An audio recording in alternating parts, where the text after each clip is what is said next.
We're going to go ahead and call our meeting to order. I have asked Carl Trice to lead us in our invocation, and Benny Moore to lead us in our Pledge of Allegiance.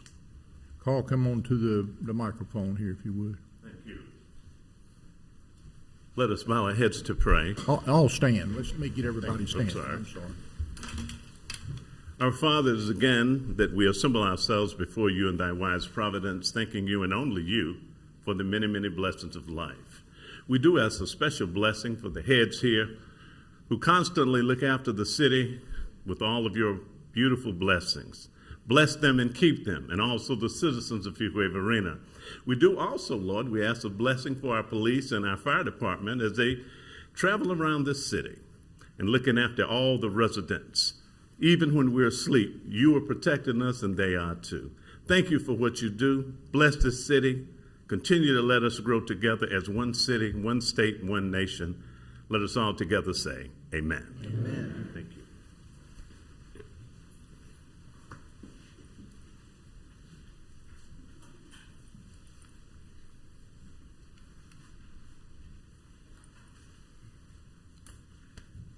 Let us do the pledge. I pledge allegiance to the flag of the United States of America and to the republic from which it stands, one nation, under God, indivisible, with liberty and justice for all.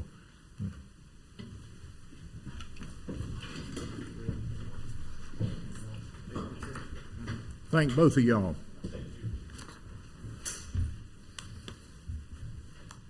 Meeting protocol. At this time, I would ask our town manager to review the meeting protocol for public participation as it relates to this meeting. Adam? Thank you, Mayor. Good evening, Mayor and Board.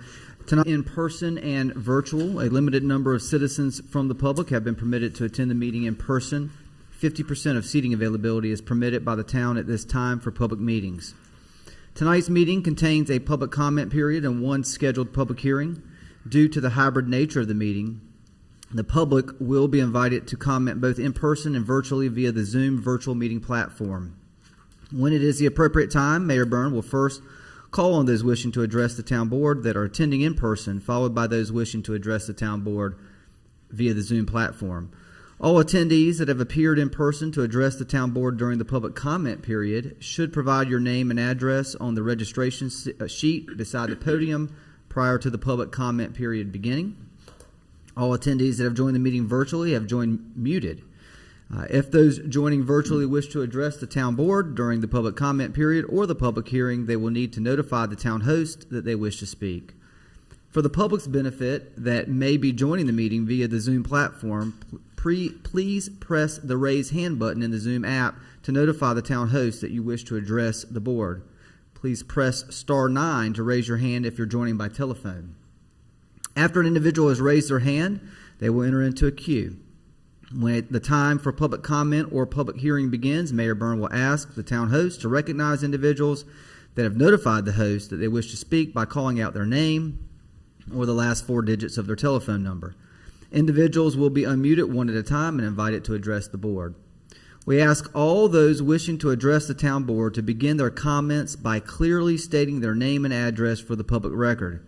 The public is asked to keep all comments to 3 minutes so that all that wish to speak can be heard in a timely manner. And this concludes the protocol for tonight's meeting.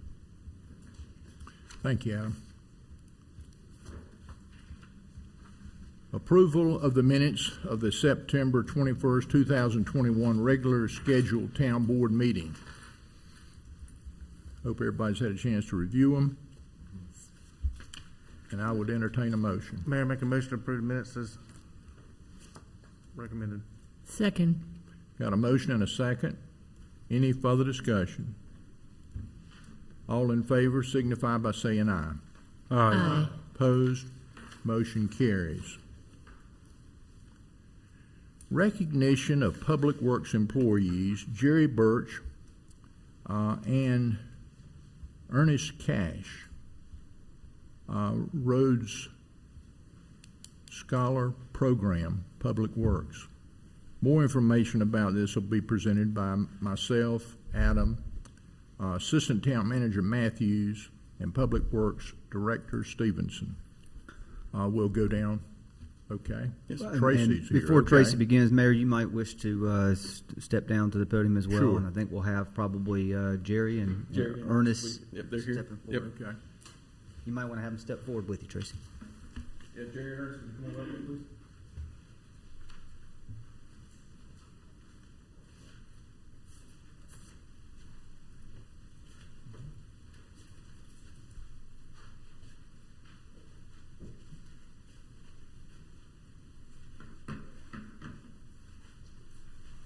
Thank you, Mayor and Commissioners. Tonight we're here to provide recognition to Jerry Birch and Ernest Cash for their completion of the Institute for Transportation Research and Education's Road Scholar Program. And basically what the Road Scholar Program is it's a class that goes through North Carolina State University. You get you have to do 7 classes to reach Road Scholar. These gentlemen have completed that. And basically it's pavement management, flagger training, safety, management of transportation type maintenance projects, which is what our street department does all the time. And so these gentlemen took their time and have gone and completed it, and we are seeing the benefits in what we do every day. So wanted to have them come in front of the public and the board and just give them everybody a chance to give them a hand and to recognize their accomplishment.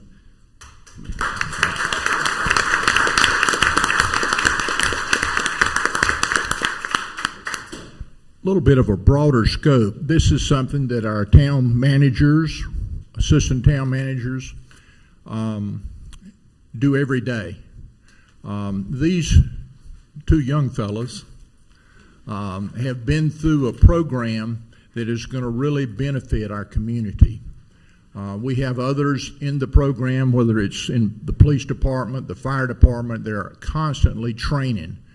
And our town staff does a great job recognizing the folks and getting them into these programs. It takes a little extra for both of these fellows to do this other than just their daily work. They still got to do their daily jobs too and go to these classes. And what I would say to you is I hope that we'll be sending more and more people to broaden our perspective on our community and on operating equipment and all of that sort of thing. You guys are our eyes and ears and make a difference in our community each day. A lot of us get credit for it, but you're the guys and gals that are out there fighting the battles every day. And congratulations and thank you very much. Appreciate both of you. We got a little something for you here.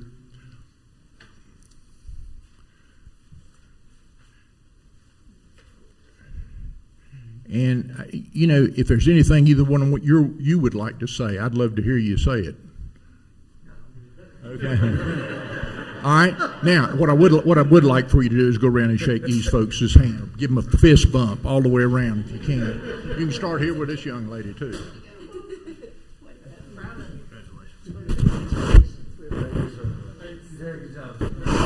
Adam, did you want to comment on anything?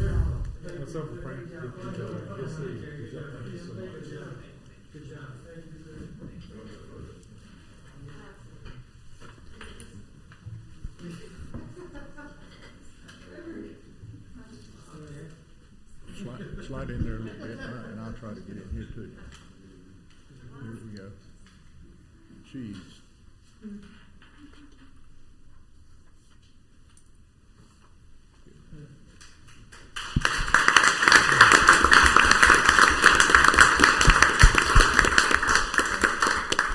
I'd ask our town manager to comment. The only thing I would just add, Mayor and Jerry and Ernest, want to again thank you guys.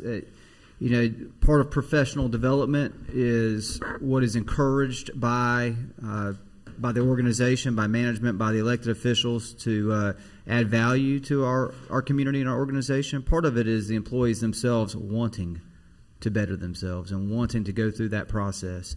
It's a two-way street. It requires both the organization supporting it and the employees wanting to do it. And I give both Ernest and Jerry credit for taking that step and initiative to improve their professional development. So thank you both, gentlemen.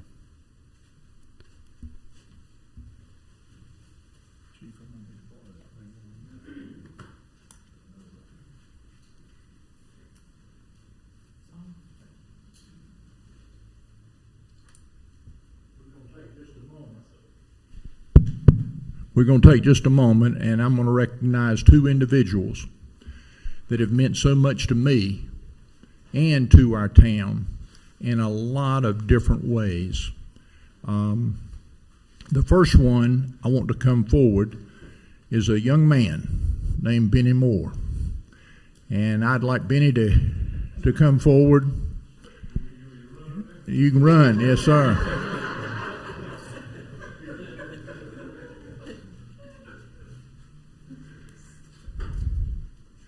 Benny is he's originally from Fuquay-Varina, but I want him to tell you a little bit about his story and about the Unsung Heroes banquets that he's been doing for over 30 years. This year will be number 30. I've been blessed to be a part of it for, I don't know, 20 years. And Carl Trice, who will come up in a minute, is the one that got me to go to it 20-some years ago. But Benny is a Marine veteran, and we appreciate your service to our great country. But I'm going to turn it over to you, and you tell us about the unsung heroes like you ain't never told it before. Thank you, John. My name is Benny Moore. I'm from Fuquay-Varina. I'm very proud of it. I graduated from high school in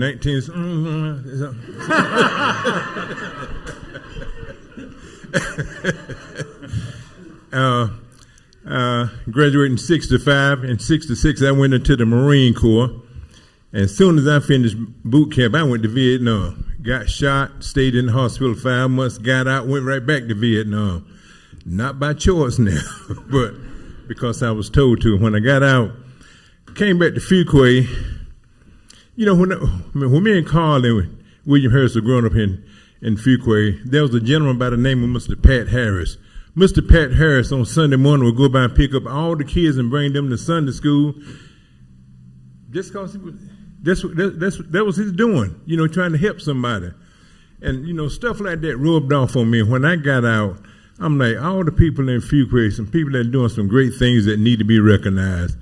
We started doing the Unsung Heroes Banquet back in 1991.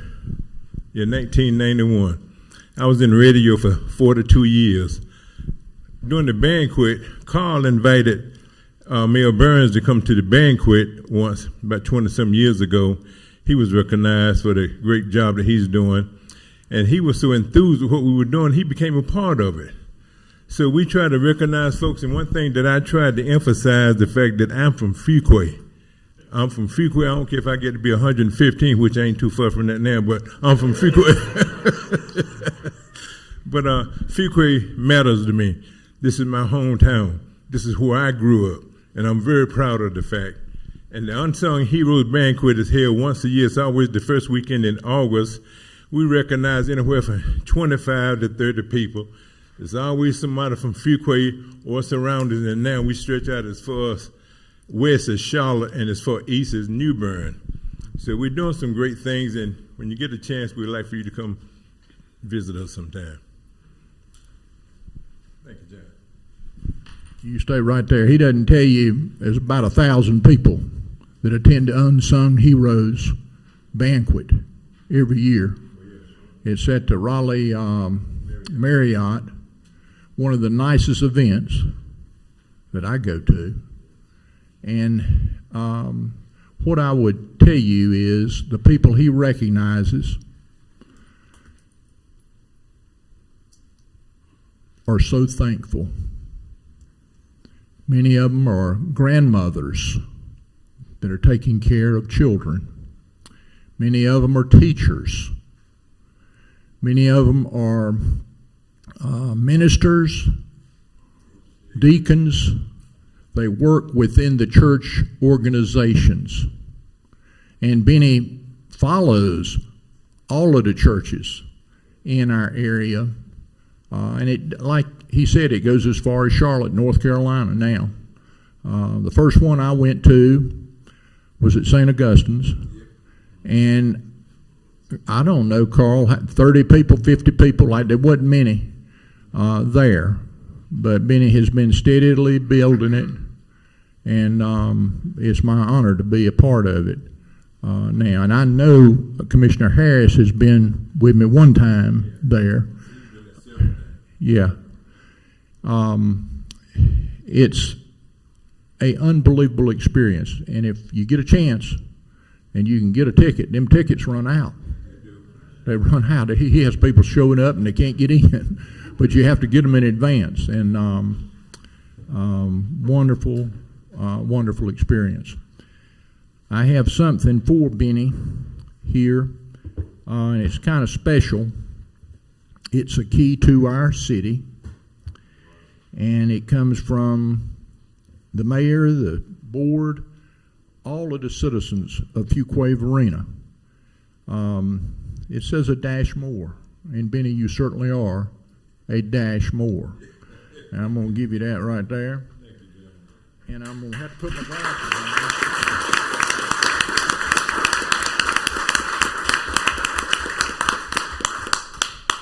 This is a little bit small print, but I'm going to have to put my glasses on to read this, but it's pretty interesting about a key to the city and the meanings. The key to the city is an honor bestowed by a city upon esteemed residents and visitors, and it is a symbolic gift from the mayor. The transitional dates, the tradition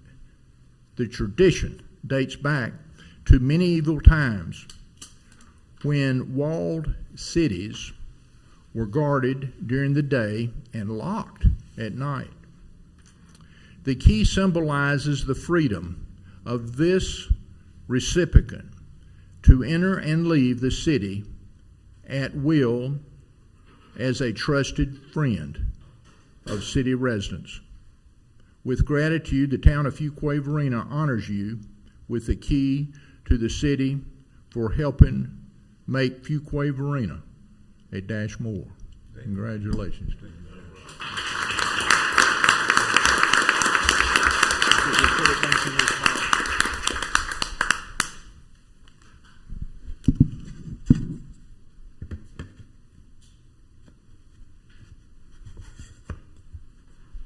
Thank you very much. Thank you, Jeff. Yeah, if you want to walk by and shake hands with each of these folks up here, if you can, that'd be good.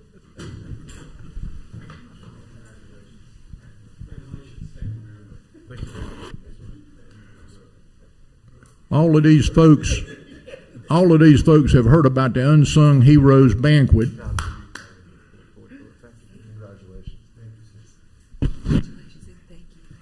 And how much this mayor enjoys being a part of it.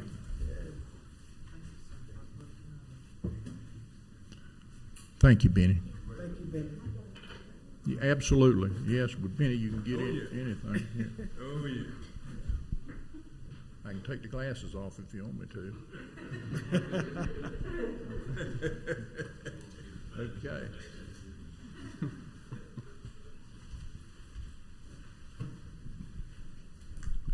The next gentleman is a good friend of mine for many, many years, Carl Trice. Carl, I'd like for you to come forward. Carl and I met many, many years ago, and he has got one of the most successfully managed, run businesses in Fuquay-Varina, and has been doing it for many years. I don't know how long this business has been going. You get 70. Well, it will be 70 years coming up. Be 70 years old coming up. And I was fortunate to get to meet Carl, and both of us, we don't claim to be as old as we are, I reckon, but And Carl has really taken the business and allowed it to be all it can be and done a wonderful job of it. I want him to tell us a little bit about it, and then I'm going to finish up. Thank you. Thank you. First, giving honor to our Lord and Savior Jesus Christ. Amen. To this distinguished mayor and to all of you who share these chairs here to help make this city better. I'm honored. I'm just humbled to be right here. I want to first let you know, though, Benny was from Fuquay, but I'm from Varina. Right over the overhead bridge, the second house on the left is abandoned now, but that's our home place. So it's hard for me to say it, but I'm still from Marina. I want to make that clear. I'm honored to be a Fuquay-Varina young. However, I was reared here, went to high school here, went to North Carolina State University, really wanted to go to Carolina, but the Vietnam was so hot at that time, I had to do what I had to do. But they did not have a major in partying at the time I was there, so I didn't stay long. I went into the Air Force, and from there, I went over to Thailand, and we stayed in Thailand for approximately 3 years, and Germany and all around. I was on a flight crew, helped getting a lot of men and women out of Vietnam during that time. However, our family business actually started in Durham, but now it came to Fuquay-Varina because there was no Afro-American funeral home here. Mr. Suggs was buried at that time, black and white, dear friend of ours. And my father started the business, and he passed away, and the business began to boom. But it didn't do it without the help of Mayor Burns. You know, it's always good to have a good friend that can put a kind word in a place that you can't reach. And he was kind enough to let me lay my burdens on his shoulder, and he took them and went to the right place, talked to the people, and we were able to make the facility look good. So now it is really doing its work. We appreciate you for that, publicly and privately. I know his family very well. I've sat with them. I've dined with them. I was even there when they passed, and we brought our rolling stock. They allowed us to be a part for his mother and father's funeral. So we're no strangers. Thank you for what you do. Because whenever I call the police chief, I want you to know this. Your guys and gals are on the job, and they take us and escort us. And the same thing as being a former Raleigh firefighter. When I see my brothers in the fire department, Tony, been knowing him forever, we say thank you guys for keeping us safe, for all that you do. We don't take it lightly because we understand the significance of what you do. And I expressed that in my little facility. And thank you again for allowing my daughter Tiffany to be a part of your team. We appreciate you. We pray for you. And we thank God for you. Thank you for these moments. Thank you, Carl. Carl has worked on different committees, different times in our community when we were really trying to get the best people to come to Fuquay-Varina that we possibly could recruit and to get to come here. He was part of our team when we interviewed our police chief here, and Commissioner Harris was as well. We try to do the very best job that we can in all aspects of the community. And, you know, I would say this, when my mother passed and when my father passed, this young man showed up at my door with I don't know how many limousines. And I had a lot of family staying with me here, but we transported all of them to Wake Forest and back, and it was, I just didn't have to worry about any of that. And I don't know what you did about funerals those few days, but you took care of us, and I'll never forget it. Well, I appreciate that. Carl is going to receive the key to the city too. Part of it is his business and what he's done with it, you know, here in our community. But part of it goes deeper with me, and it's very personal with Carl. He has helped our community be all it can be. And he's done it in a way that makes a difference, that allows us all to be better. And I will never, I'll never forget you, for sure. There is the key, a dash more right here. And let's give him a hand.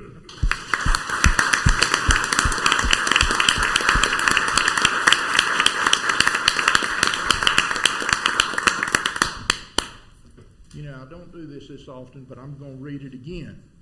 Everybody has heard it, but this is important.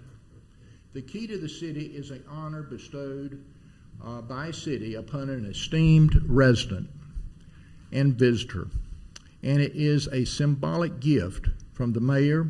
The tradition dates back to medieval times when walled cities were guarded during the day and locked at night.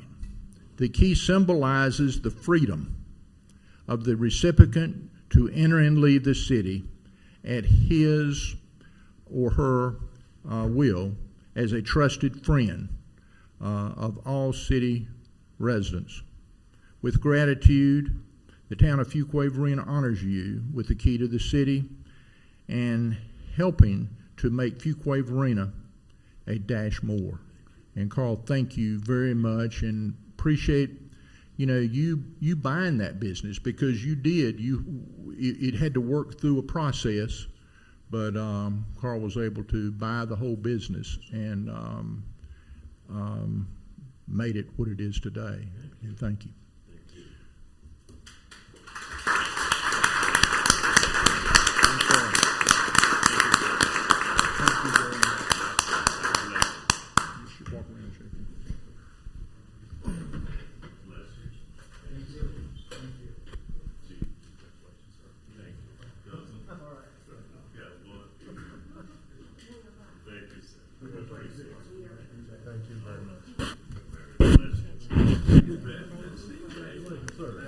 God bless.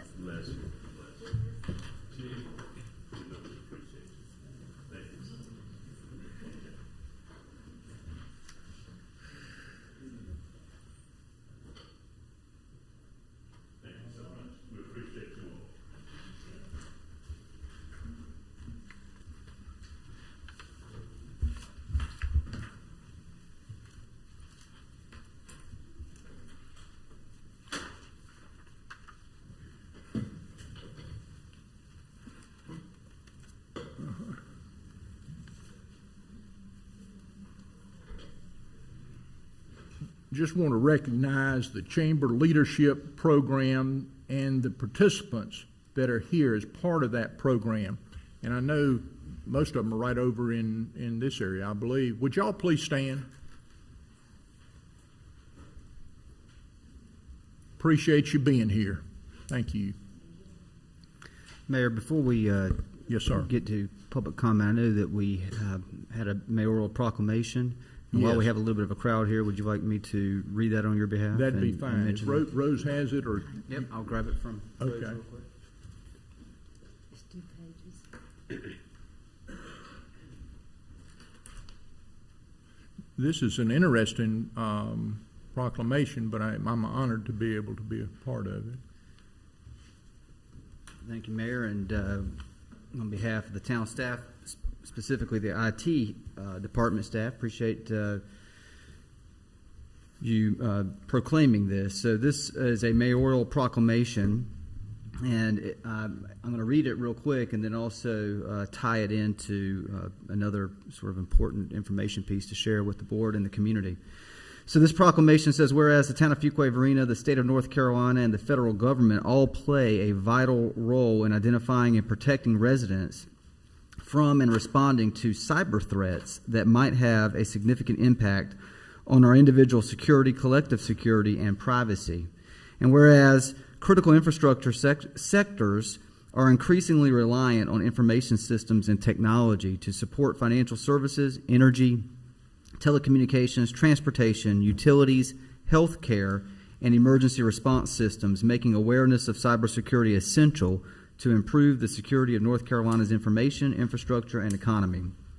And whereas the North Carolina's whole-of-state approach to cybersecurity provides for increased threat intelligence sharing, enhanced preparedness, and a unified approach to statewide cyber defense. And whereas cyber attacks, which are ever evolving and growing more sophisticated, continue to be an increasing concern for state, local, and academic institutions of their potentially devastating impact on critical infrastructure. And whereas the National Institute of Standards and Technology Cybersecurity Framework is a free resource to help organizations improve their cybersecurity practices through a practical approach to addressing the ever-evolving cybersecurity threats and challenges. And whereas Stop, Think, Connect is a national cybersecurity public awareness campaign implemented by a coalition of private, nonprofit, and government organizations and academic institutions working together to increase the understanding of cyber threats and empower the American public to be safer and more secure online.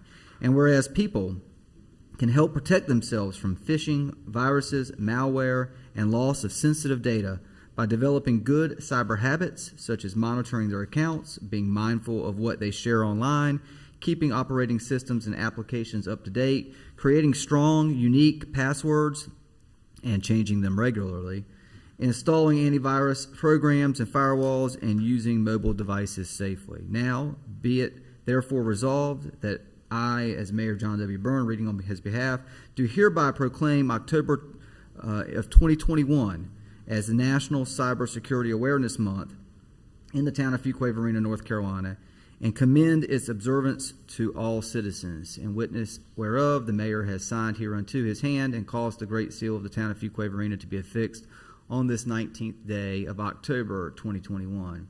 And so this proclamation will live forever in the history books of the town of Fuquay-Varina. And the reason that this is important, other than the obvious, is because we have one of our own staff members, Scott Clark, who is not with us this evening for a good reason. He's participating in professional development himself this week. Scott and a team of North Carolina Chief Information Officers were recently featured, and I'll have Jim pass this down, but I'll share it with the public via my seat here, in a national publication titled Government Technology. And in this edition, fast forward, there is an article titled Whole of State, Governments Are Embracing a Larger Role in Collective Cybersecurity. And here's what it looks like on the ground. And in this article, it features some of the states around the United States that are leading the way in addressing cybersecurity issues and cybersecurity matters. The state of New York, the state of Virginia, the state of Colorado, and the state of North Carolina. And in the state of North Carolina, there is a group of chief information officers that were formed in combination with the State of North Carolina Emergency Management Office as well as the UNC School of Government to really zero in and focus on cybersecurity threats in North Carolina. They actually formed a smaller subgroup of individuals called the North Carolina IT Strike Team. There are three chief information officers that serve as the leads on this strike team. Two are county chief information officers, and the other one represents a municipality, and that is Scott Clark from Fuquay-Varina. And Scott is featured in this article. All of you have a copy of it now, talking about the importance of staying on top of cybersecurity threats and cybersecurity matters, and what the state of North Carolina is doing to keep all of us in North Carolina, local governments, both city and county, and the state organizations and state offices themselves, safe and free of cybersecurity matters and issues. Very proud of Scott for this recognition, very proud of him for the work that he does, and it pays dividends for the town of Fuquay-Varina. Scott is on the front lines. He is seeing what is happening all around the state and across the nation, and he brings that knowledge back to us so that we are better protected and better mitigated from the risk ourselves and our citizens. You know, we collect utility payments, we host information on our network and on our servers. Scott and his team, some of which are here in the back of the room tonight, kind of making the magic happen with our board meetings. They work very hard to make sure that the citizens of this town, their information, and our organization is protected. I just want to recognize Scott. Thank you, Mayor, for the proclamation. Yes. It means a lot. You know, I would add this about Scott, and y'all probably heard me say this before, but I will say it again. When Scott was a part-time employee, we had a information technology person. Scott was helping a little bit. We lost our information technology person. But what we could tell in Scott was he wanted to do this work. He had a passion for it, to do this work. Now, I didn't do any work for Scott. I can promise you that. But we're blessed that Scott became our information technology person here in Fuquay-Varina and has done a fabulous job, not just a good job. He has done a fabulous job for all of us here in Fuquay-Varina. And I know he's helped our police department, and our police department, that's now, you know, that's a whole area that they have to focus on. So instead of somebody being out on the street doing things, I mean, we got to have somebody in the back rooms making sure that we're tending to everything we need to for all of our citizens. But Scott has helped immensely for our community, and one of the best hires we ever made. You know, we talked about hiring people and how important people are. You know, the people are the hidden asset. You know, we got pretty buildings, you know, we got all of the things, but your people make the difference. They make your town, and Scott is one of those people, and we have many here that are doing outstanding jobs, but he's one of them that we're blessed to have. Thank you, Mayor. All right. We'll move on to the public comment period. I believe we're there. At this time, the town clerk, do you have anybody that would like to speak, Rose? Yes, we have two. The first one is Elizabeth Parent. Elizabeth, please come forward. I didn't read all the protocol, but you've heard it before. Oh, yes. My name is Elizabeth Parent. I live at 8620 Jordan Meadow Drive, Fuquay-Varina. I'm here tonight because citizens of Fuquay-Varina received letters in their mailbox from Mayor Byrne expressing his support of a candidate and asking voters to vote for this candidate. I'm bringing this up because this is the second time I have witnessed Mayor Byrne use his town resources to influence this municipal election. I am in fully support of individuals exercising their right to endorse any candidate they see fit. However, I do not appreciate Mayor Byrne utilizing his position and his town resources, such as his Fuquay-Varina mayoral letterhead, nor did I appreciate his misuse of town board meeting minutes and misuse of the town Facebook page to endorse a candidate through his retirement statement. Because I know the importance of speaking up, I cannot stand by and be silent when this election is being manipulated through conflict of interest.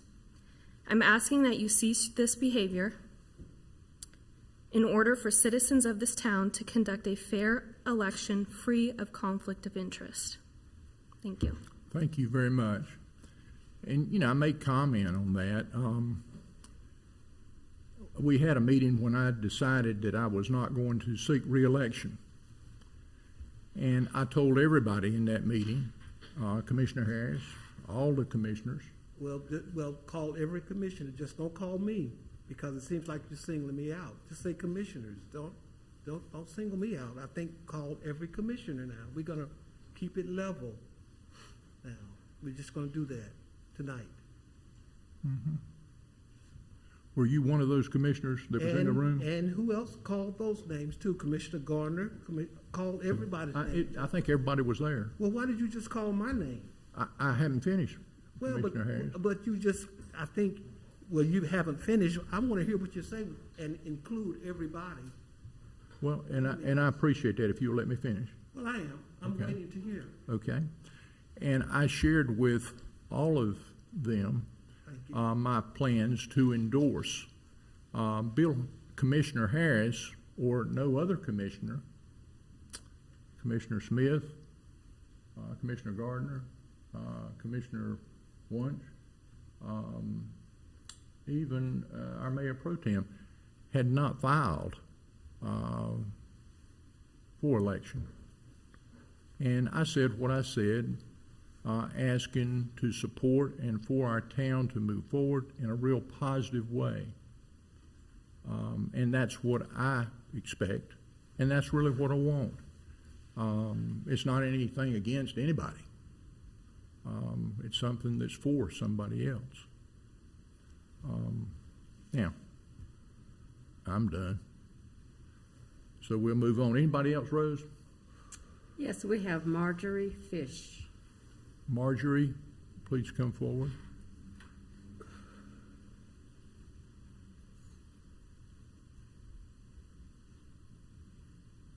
Can I take my mask off? You can, Marjorie. Okay. Do I need to sign in? Or? I have it. Thank you, Mayor Byrne and Board of Commissioners, for allowing me to speak tonight. So I have a lot to say, but I'm just going to narrow it down to what's on the agenda, and that is this is an attempt to voice my public opinion before the board concerning an item that you will all be voting on tonight, and this is the utility allocation request for the Bexford subdivision. I have many concerns involving the water quality and impairment status at Terrible Creek. And I'm asking the board to please take these considerations into account when you make your decisions. The request for utility allocation approval for Bexford subdivision is over the capacity allowed by the Terrible Creek Wastewater Treatment Plant.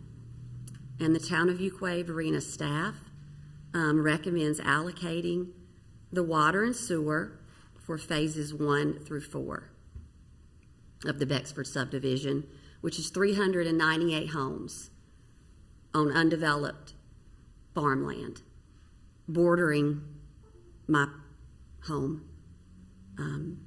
So although Terramore Homes is requesting phases 1 through 6, it still exceeds the capability of the wastewater treatment plant. As stated above, the suggestions for approval involve a wait and see and worry about it later tactic. I just think these suggestions are irresponsible, and the decisions made regarding water planning should be taken very seriously, and allowing overflow discharge would be detrimental to our environment and our already impaired water supply. Terrible Creek is listed as a 303D impaired stream. It is critical habitat for endangered species, Atlantic pigtoe mussel, Neuse River water dog, and many others. They're not just clams or mussels that are in this creek. They actually benefit and they do something. That's why God created everything to work together. And this, if we don't have one thing, nothing else works. So the loss of mussels will likely have long-term ecological consequences for freshwater ecosystems because they influence nutrient cycling, enhance sediment stability.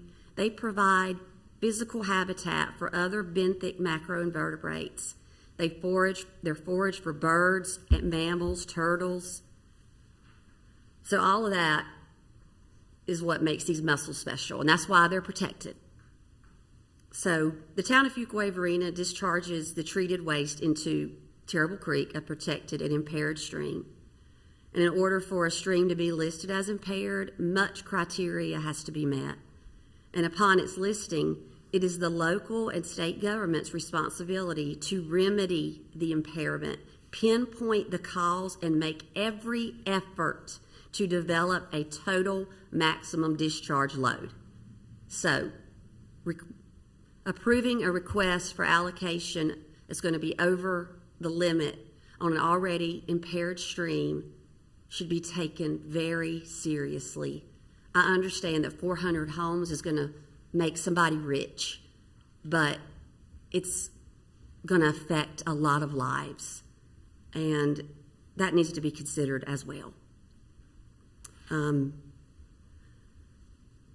Both of my daughters have type 1 diabetes. I don't know if y'all understand what that is, but it's an autoimmune disease. Used to be called juvenile diabetes.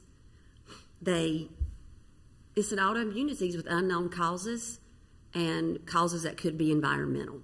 We live downstream of Terrible Creek. We have a well and a public septic system.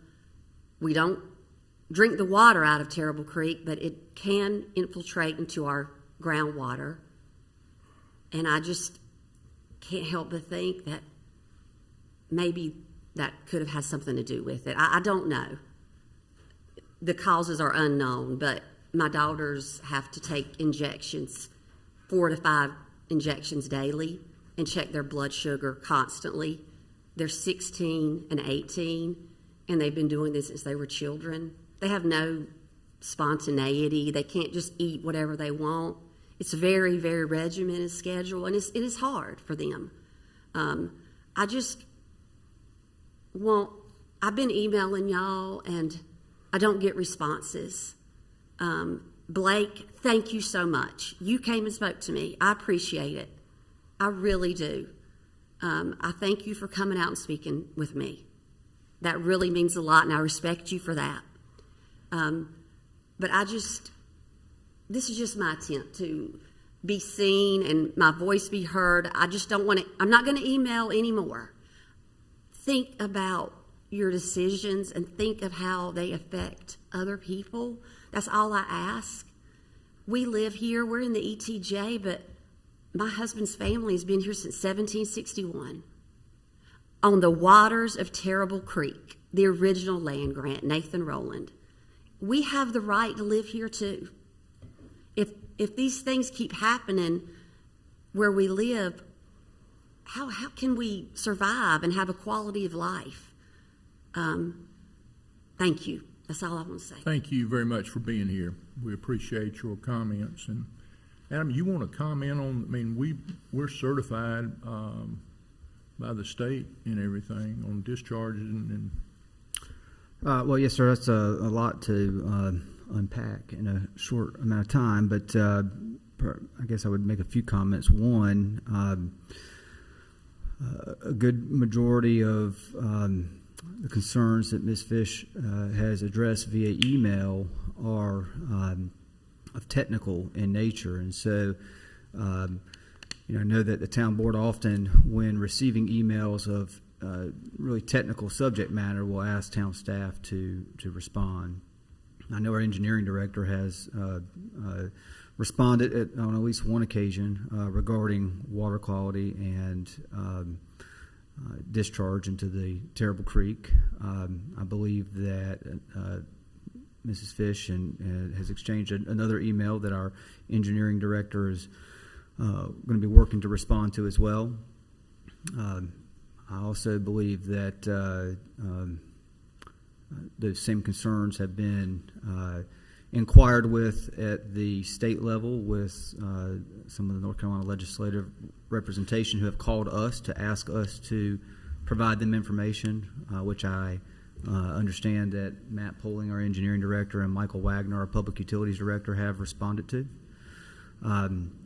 With regards to wastewater treatment, we operate one of the if not the most state-of-the-art wastewater treatment plants in the state of North Carolina, permitted by the state of North Carolina. The former North Carolina Secretary of Environmental Quality came to the opening of that wastewater treatment plant, now the EPA Director for the United States. We are a permitted wastewater treatment plant by the state of North Carolina, and we do take the treatment of wastewater and the discharge back into the receiving basin extremely seriously. We do have capacity in the Terrible Creek wastewater treatment plant as it stands today, certainly enough to address any allocation that may be on the agenda tonight. And the town is constantly focused on making sure that drinking water and water quality is of the utmost highest standard for our citizens. Now, that said, we will continue to work to address any questions or concerns that Mrs. Fish or anyone in the community may have about the Terrible Creek Wastewater Treatment Plant, about discharge into the Cape Fear Basin as well. We do send sewer down to the Harnett County Wastewater Treatment Plant as well for wastewater that goes into a different, back into a different basin. Fuquay-Varina is split between the Neuse River Basin and the Cape Fear Basin, and transfers are monitored by the state of North Carolina, and so we have to make sure that we have excellent record keeping with respect to that, which we do. There are times where wastewater treatment plants have to address issues that may arise, oftentimes because of natural weather events that create challenges. We're no different from that. We have to address those situations as well, like most every utility in the state of North Carolina and perhaps across the country. When we do have those issues, we address them immediately, and we address them per the guidelines and the requirements as prescribed by the North Carolina Department of Environmental Quality and the EPA. And so they don't go overlooked, they don't go unaddressed. We address them right away, and we address them in the manner that's appropriate and the manner that's expected of us. So those would be the comments that I would make at this time on wastewater and water quality. And I'm happy to answer any questions that the board might have. Thank you for being here, and I hope that helps a little bit, but we'll continue to try to respond. Mr. Mayor, may I ask one question? Yes, sir. Is that information that is under consideration that the staff looks at, is that in the form of a report? We do. That outlines environmental impact and those kinds of things? We do. We are required annually to report. We have it on our website. We're required annually to report to the state of North Carolina and to the public about our water quality and drinking water efforts from the previous year. What is provided online is what is required by state statute. We, throughout the year, have to provide greater detail and further information to the regulatory agencies that oversee our permit. One other question, Mr. Mayor. Yes, sir. And let me add one thing to that. Okay. We also do a mailing out once a year to every... Our annual report, that's correct. That's right. I just, one other question. That report, has it ever been thought about to provide that specifically to property owners who will be impacted, separate from having it online and in a mailing, but specifically to those properties owners that would be affected? I don't know that any consideration has necessarily been given to that, Commissioner. What we do is we follow the requirements of the state of North Carolina, the state statute. Beyond the state statute, I'm not aware of anything that we've necessarily done beyond state statute, nor am I aware of anything that most utilities do beyond state statute. Okay. We are following the industry standard. Okay, thank you. The main thing we should do is encourage people to look at the website. It's really what you're saying, because that's an annual report that we're required to publish. Yes, sir. And I believe each year in our Focus newsletter that goes into our utility billings, we do have a section that points people to our website so that they know that annual report has been posted. Yes, sir. Okay. Thank you, Adam. Thank you. We have anybody else, Rose, that wanted to comment publicly? No, we don't. Okay. We'll move on to item 6. Yeah, well, I didn't get to that, though. If we have anybody virtually signed in who wants to speak? Mr. Mayor, no, we do not. Do not. We do not. All right, thank you very much. Okay. Items tabled from previous meeting. Do we have anything there? No, sir. Okay, we move on to 7A. Public hearings are a time for the petitioner to present his or her request and for the public to give input and voice their favor or opposition to the request. If you wish to speak and are physically in attendance, please step forward to the podium one at a time. Provide your name and address on the registration log at the podium and clearly state your name and address for the public record. Following those speaking who are physically in attendance, the IT director will call on individuals that have virtually raised their hand by the way of the Zoom app or telephone. Those wishing to address the board will be unmuted one at a time. Those speaking are asked to begin by stating your name and address for the public record. We ask all those addressing the town board to please limit your comments to 3 minutes in order that all who wish to speak may be heard in a timely manner. Okay, we'll move right on. 7A, Town Code Amendment, Town of Fuquay-Varina Land Development Ordinance, LDO Amendment 15, CTA 2021-04. More information about this agenda item will be presented by Town Manager Mitchell. Thank you, Mayor. The purpose of this agenda item is to consider a proposed text amendment to the Town Code of Ordinances, Part 9, Land Development Ordinance, Amendment Number 15, that addresses several areas for improvement. Town staff and the community have gained significant experience using the Land Development Ordinance, or our LDO, since its adoption in December of 2016, and a better understanding of its intent and proper function. As a result, this amendment seeks to harness that experience in the form of clarifications and technical corrections to the LDO's language. So the proposed changes are as follows. First, in Section 1, Article H, language has been added to Section 9-1354 that clarifies the applicability of metal siding on non-residential buildings. Metal siding was prohibited explicitly on non-residential facades facing a public right-of-way, but town staff feels it is reasonable and will encourage creative design solutions to allow metal as an accent trim or architectural features, much the same way that EFS is allowed on non-residential facades. Language and a diagram have been added to Section 9-1358 that depicts how the facade requirements for industrial buildings are applied when adjacent to a public right-of-way or a residential district. This guarantees a higher standard for appearance of buildings in the town's industrial areas and provides a clear logical method for calculation.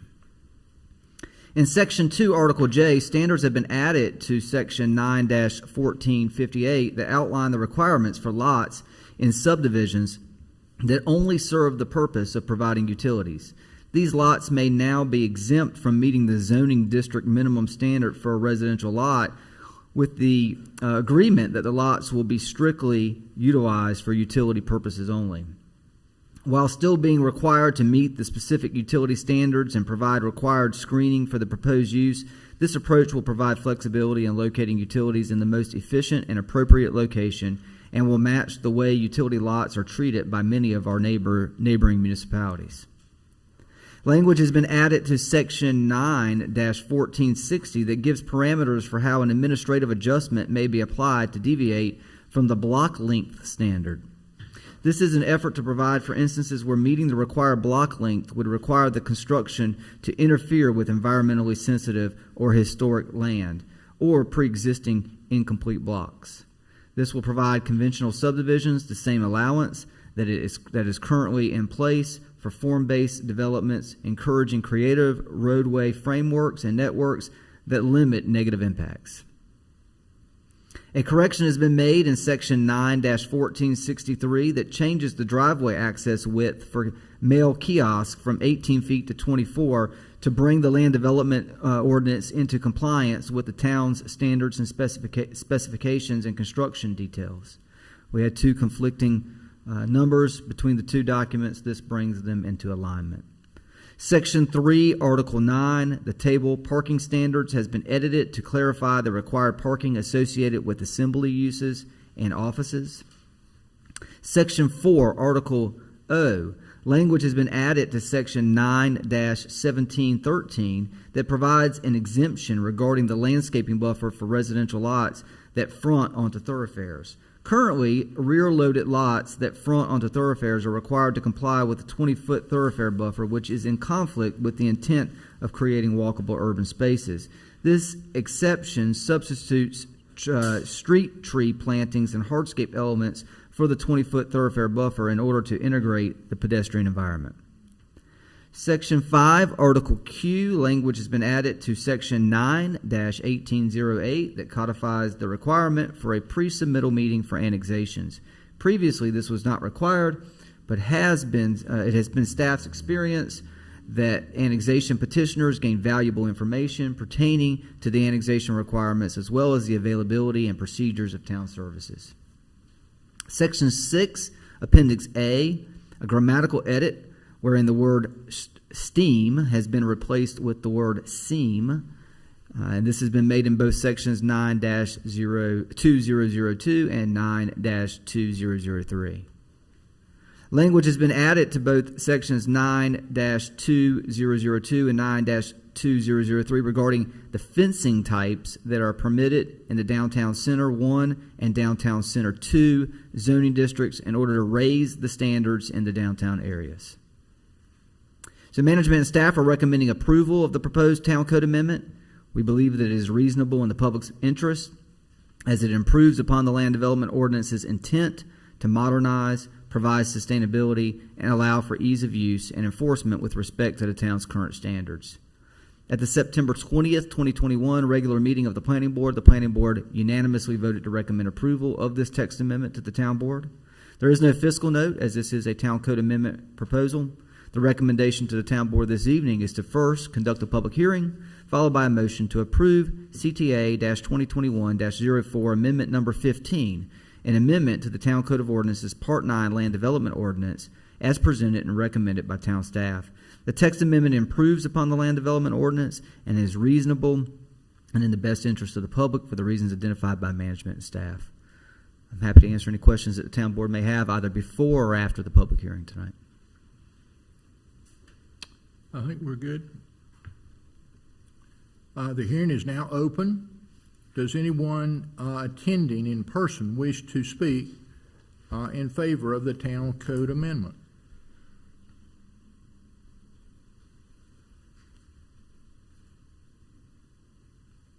Does anyone attending in person wish to speak in opposition to the Town Code Amendment?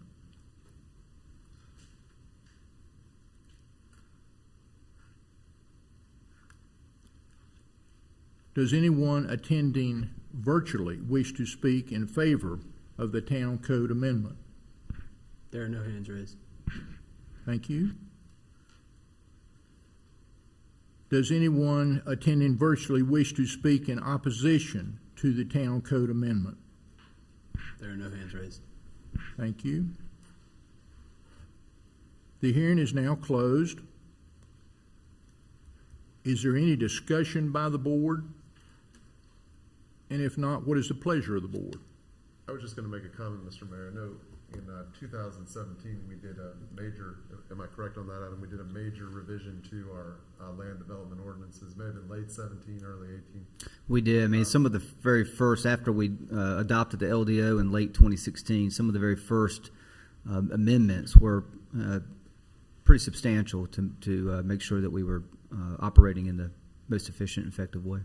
And so I just wanted to thank the town for we've relooked at it many times and revised it and made it a very good document and have adapted to things as they've come up. And it's been a document that's just not been unchangeable, and it's been adapted because I know it's over since 17, 18. It's come before us a number of times, and so thank you for the work that's been done to revise it so it could meet the needs of our town. That would be my comment. Thank you. If hearing no other, what is the pleasure of the board? Mr. Mayor, I'd make a motion to approve CTA 2021-04 Amendment 15 as presented and recommended. Second. Got a motion and a second. Any further discussion? All in favor signify by saying aye. Aye. Opposed? Motion carries. Okay, we move right on to 8A. What is the board's pleasure on the items on the consent agenda? Mayor, make a motion to approve. Okay. A few. Wait, let's just wait for a second. You have a question about one of them? Yes, I did. Okay. What was brought up by Ms. Fish, item G, 8G, perhaps we'll discuss that further. Okay, we'll remove that one, and we'll discuss it. Any other ones? That's what I'm in the middle of That's it. until I was interrupted. Okay. Mayor, I'd like to remove consent agenda item 8C to recognize new police K-9 program. And Commissioner Harris asked for consent agenda item G as in golf to be removed too. All other consent agenda items to be approved as recommended. Second. You got a motion and a second. All in favor signify by saying aye. Aye. Opposed? Motion carries. Okay, now we're going to go to y'all bear with me a second here.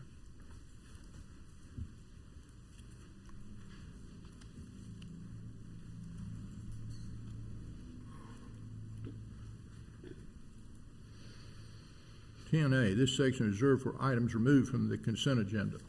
Let's do the first one was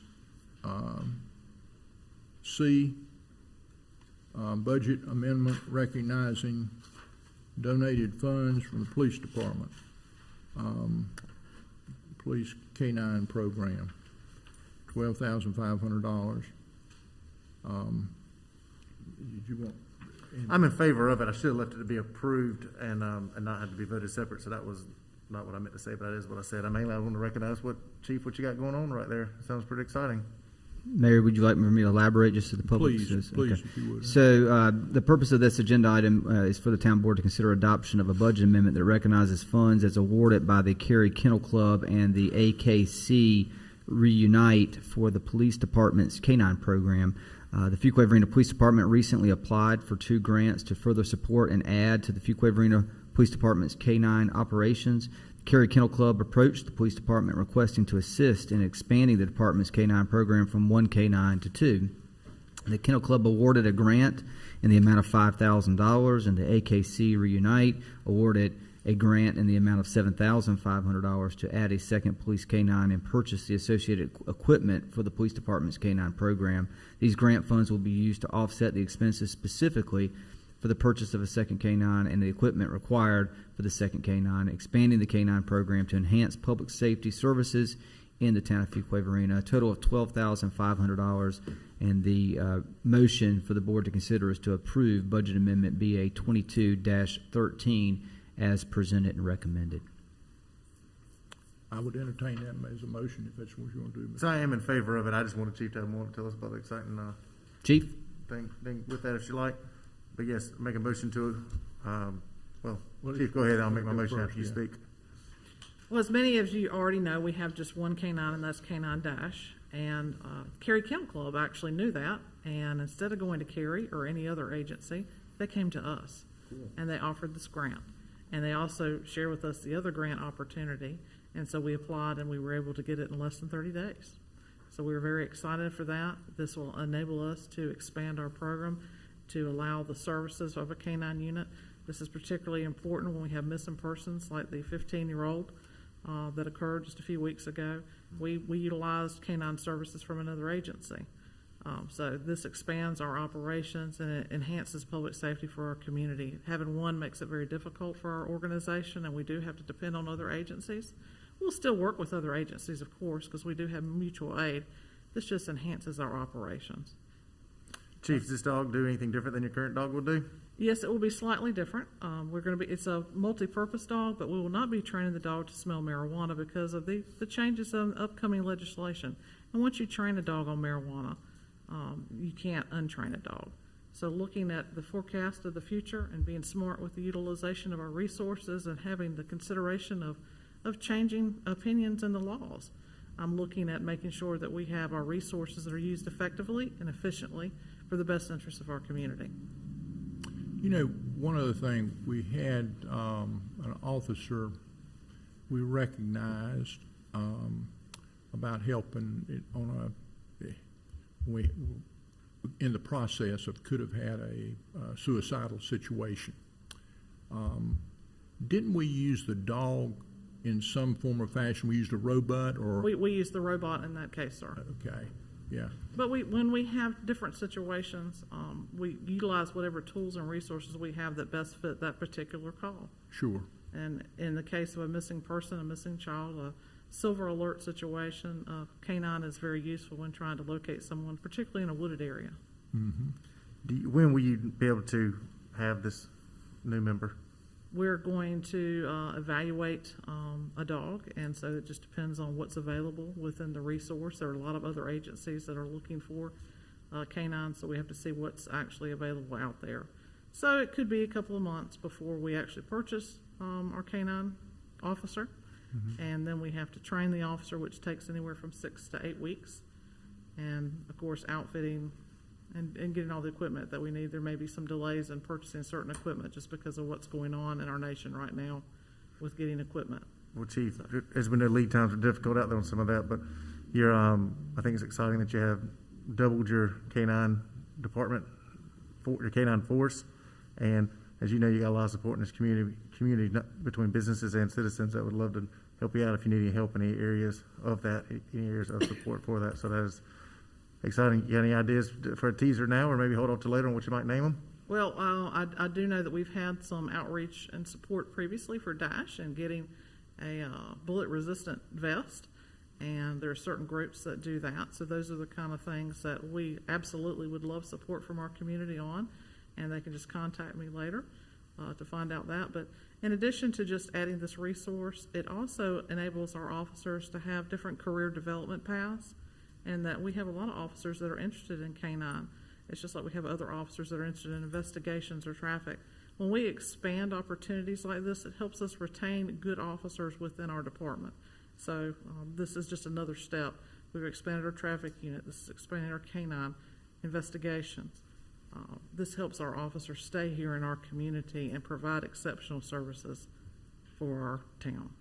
Appreciate everybody, including you, and looking for grants that are available to our town. Well, this one was given to me because they are impressed with our community outreach initiatives, how engaged we are, our training, and the professional services that we have here in the town of Fuquay-Varina. So I was very pleased you to gotta have be someone looking to reach out receive to it. me and say, hey, we have money for you. Yeah, it's always good to have somebody looking to receive. It is. It's Yeah. quite the honor, and we're very right. appreciative, and I hope to invite them back when we have the swearing in, like we Sure. did with Dash, and to have those individuals that support our department and support our town here so that everyone can recognize them as well. Be great.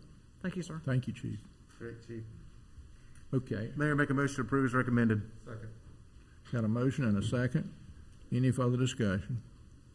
All in favor signify by saying aye. Aye. Opposed? Motion carries. Okay, now we're going to go to item G. And Commissioner Harris, you had a question about that, and I think Mayor Pro Tem. Mayor Pro Tem as well, he had a comment. Yes, sir. he wanted to make. Who wants to go first? I yield to I was trying to, no, I was commenting, trying to make my motion and ask for what items everybody wanted to have removed off of it, so go ahead, Commissioner Harris. Well, I just had some concerns about the allocation and, of course, the email that Ms. Fish sent to all of us. It just brought to mind the importance of what we as a board should do to look at the environmental impact as she outlined. I think it's important for us to consider the environmental impact, especially with a large development such as this. And then the other concern is about the allocation. The allocation, from what I gather, is going to be in phases. This is going to be an extremely large project when it's finished. And those are my two concerns, as I asked the town manager earlier, in regards to trying to address some of the concerns with the significant environmental impact to this development. And I wanted to see if we could find a way in the future, when allocation requests such as this for such a large area, when they are presented, that we can have information in regards to the environmental impact and have it in a report that's different than just having it online, especially when it has such a significant concern as expressed by Ms. Fish. One of the things that I'd comment on, you know, the state really wants us to have sewer treatment plants. In other words, that's part of our investment into water quality and the environment. Yes. It is a very positive thing. Now, how they're run to the state standards, we need to be held accountable, you know, to that. We don't want to over-allocate. Now, my understanding, tell me about the over-allocation, Adam. Can you say anything about that? Is that... This agenda item that's being proposed or recommended to the town board does not over-allocate our capacity in the Terrible Creek Wastewater Treatment Plant. Okay, so that's the false statement. I'm not familiar with the information that was presented tonight as being accurate. Yeah, okay. All right. Any other questions? I mean, we got plenty of capacity in that plant. I mean, The report that was provided in the town board states that the current available treatment capacity is 715,811 gallons per day. What is being proposed is Bexford phases 1 through 4, recommended flow allocation of 45,400 gallons per day, leaving a balance of 670,411 gallons per day. Okay. So what you're saying, based on that, there is no significant, there will be no significant negative environmental impact based on this allocation? I'm not aware of any significant negative environmental impact, and I'm not aware of this. I am aware that this allocation would not exceed our available capacity. Yeah. Okay. Okay. All right. Any other questions about them? Thank you. Thank you, Adam. I'll entertain a motion. If Commissioner Harris, if you want to make one, or anybody. I'm not necessarily comfortable with making a motion. Okay. Mayor. All right. I'll entertain a motion. Mr. Mayor, I'll make the motion to approve the recommended utility allocation request for Bexford subdivision phases 1 through 4 as presented and recommended. I'll make a second, and my follow-up comment is I do believe with the state guidelines and state regulations that we were forced to do, and I know the amount of time and inspections that staff has to do with there, and inspectors and people from the state government coming down here to inspect that facility, that it is maintained to follow all state laws, and so that's why I am also comfortable with this and second it. Yeah, and I would Any other discussion? I would just say thank you to the manager for the information. I just got the email today, and so I was wondering about that. I appreciate all the good information. Yes, sir. Any other comments? Okay, got a motion and a second.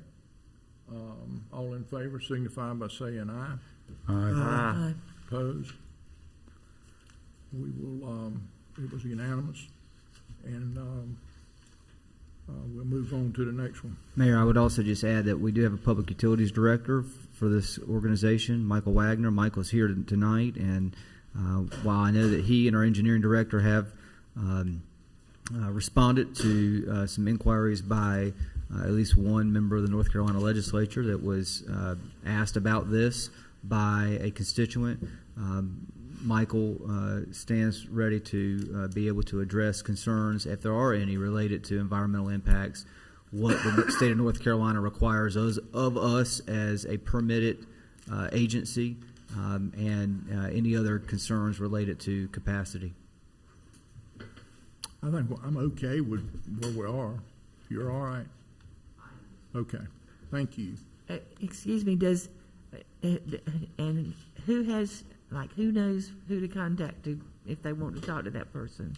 How does an individual who has concerns get Any that information? individual that has concerns can call the town manager's office. They can call the public utilities director directly via the information that's on our website. They can reach out to the elected officials, and you can direct those inquiries to me, and we'll make sure that those individuals get a response. Thank you. Okay, we'll move on to the next item then.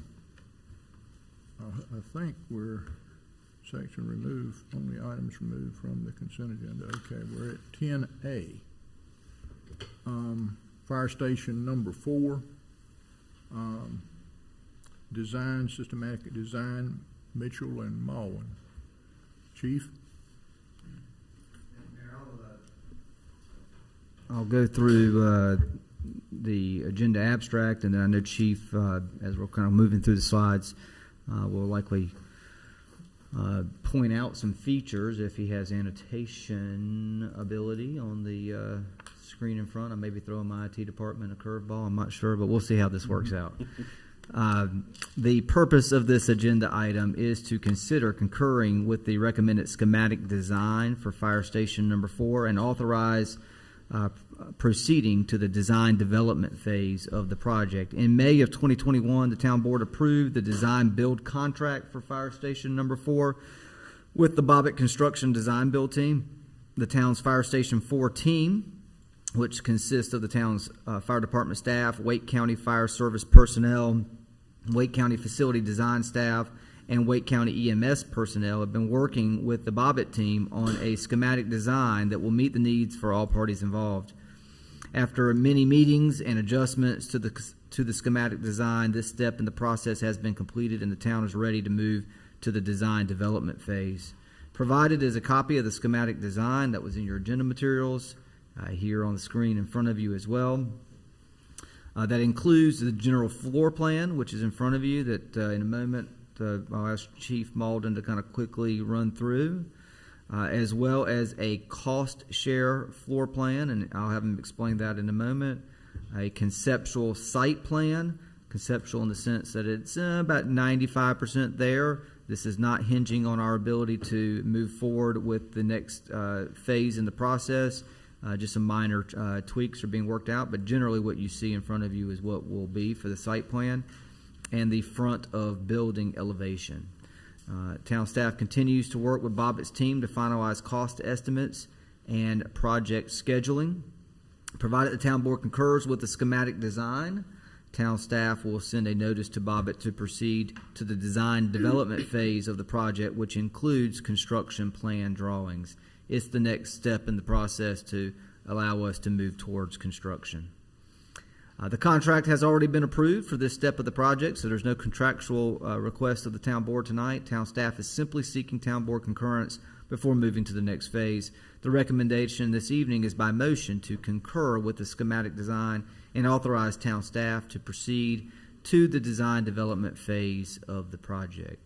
Chief Malden, you may have to verbally talk through this if you don't have annotation. Do we have annotation? So do your best. Yeah, I don't, use directional words like east, west, north, and south. All right. First of all, I'd like to say thank y'all for y'all's support and vision, along with our staff and town staff. We've been talking about this station for quite some years now, and finally we're coming to getting close to the end and start breaking some ground here very soon, hopefully. So I do want to thank our fire department building committee, who has worked extremely hard, and several hours have been put into this process as we get to where we're at today. So we'll talk a little bit about the floor plan first. So this is a 3-bay station, 3-bay drive-through bay, and then on the as you're looking at it on your left-hand side, we have a few small areas. We have our turnout gear room that we keep separate from everything else. Everybody see that little when you say 3-bay, Chief, you can put 6 units in there, or they're correct, back to back. So yeah, we can stack 2 right behind each other. And then we have our tool room, our bottle storage, where we would keep our and housekeeping. That's where we keep our O2 bottles, SCBA bottles, that kind of stuff. And then our electrical room and sprinkler room on that side of the bay. So one thing that we did this time, we've had a couple of our staff members go to the fire station design conferences and all. And in today's fire service, the biggest thing is separating your hot zones, warm zones, and cold zones. When I say that, that's a cancer initiative that is being led throughout this nation now for firefighters. And so we took this thing very seriously, looked at it, and we came up with a design that separates all of that hot zone out of our fire station completely. So we have a separate building, a decon building, that we have separate from our entire station. And we got this, and we kind of stole this from a department in Montana. So they did, this is the first one that we have seen. This is the first one like this in this area, or even in North Carolina that I know of. So we took this, it's from Central Valley Fire Department Station 1 in Belgrade, Montana. So two of our members of our building committee actually went to one of the conferences and actually saw this method, which we thought was a great idea to keep all of that stuff out of our fire station to keep our firefighters safe and with their health and safety.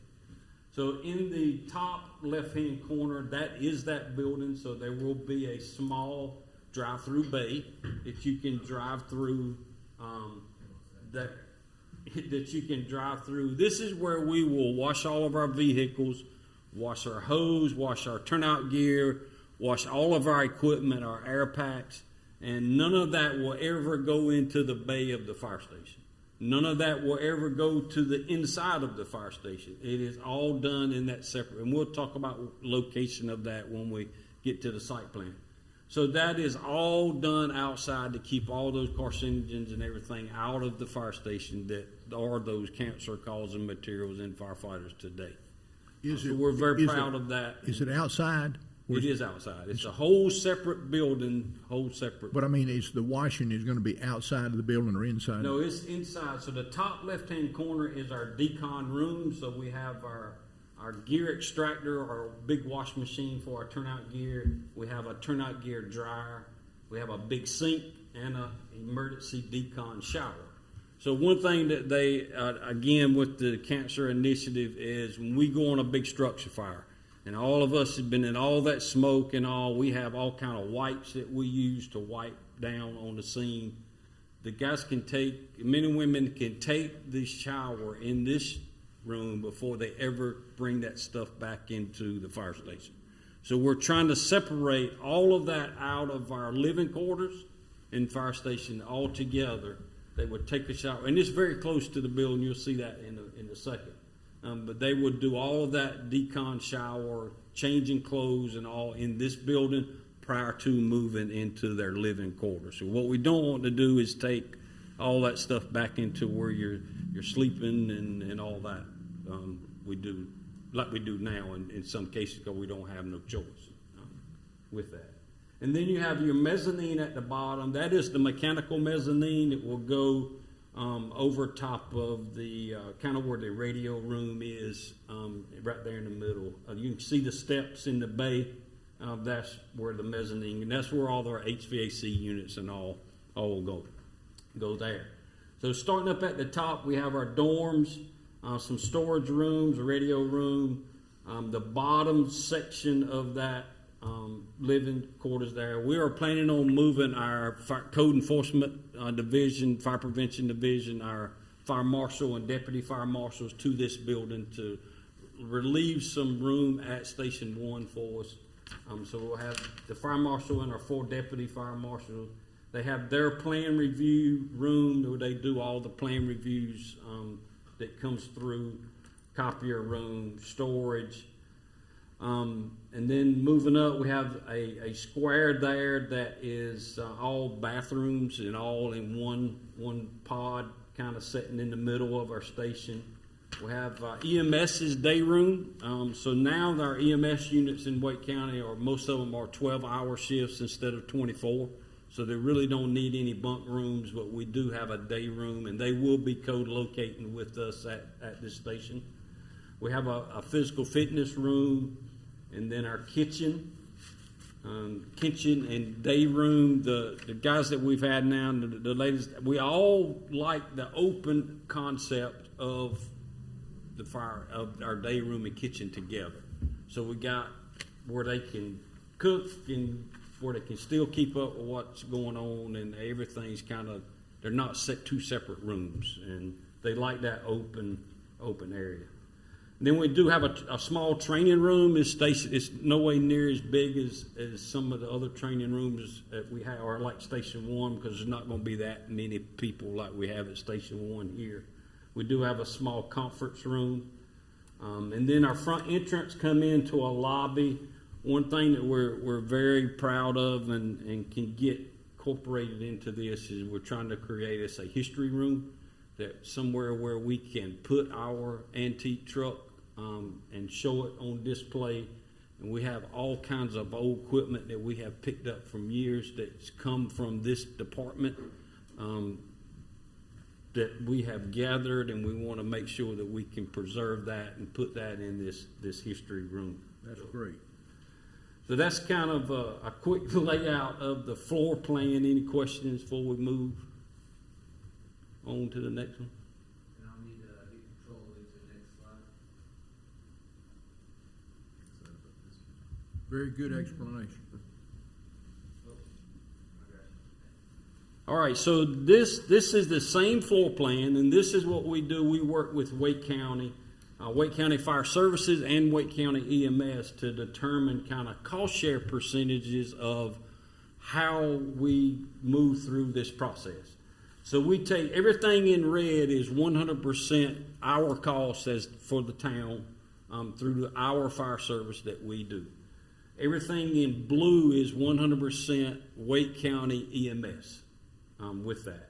And then everything in green is a shared space that we would all use. So one thing in moving forward with this and trying to finalize, hopefully within the next couple meetings, we'll have a memorandum of understanding that spells out all this in percentages. We're very close with that, getting that document finalized. Hopefully we can get that sent back out tomorrow, I think, and get that moved back to the county to get that finalized. How many EMS vehicles will they have at this spot? Right now, they're only looking at one, but they are planning for the future to have that second unit there as well, like they do in some of our other stations now. Right. As close to Holly Springs as we'll be, there'll probably be a need for it sooner or later. Oh yeah, that is. There's a need all across this county, as busy as they are, and we are now, for additional units. So that's kind of the colors and what those colors mean, and all of how we determine and come up with that cost share percentage. So, hopefully, like I said, we'll have that for you next couple meetings on that part of it. I like the way you've got it right up there near the road. Yeah. You know, like you do at Fire Station number 1. You know, you release right quick. Right. So, again, station located on Wade Nash Road, right there where the Duke Progress's substation is. They have a road already cut in there, so we would be getting access to our site from that road is right now. So we'll have a complete drive around the station, loop around the station. So the two orange colors are, one is the main station, and then the decon building that I talked about is right there. So what we would do when we come back from a fire, we would pull right up in that bay. We would unload hose. We would unload equipment that we use, air packs that we use, and we would go right into our decon rooms and start washing equipment, cleaning hose, and all of that stuff would stay out there until it dries. And then we'd get all of those contaminants off of it.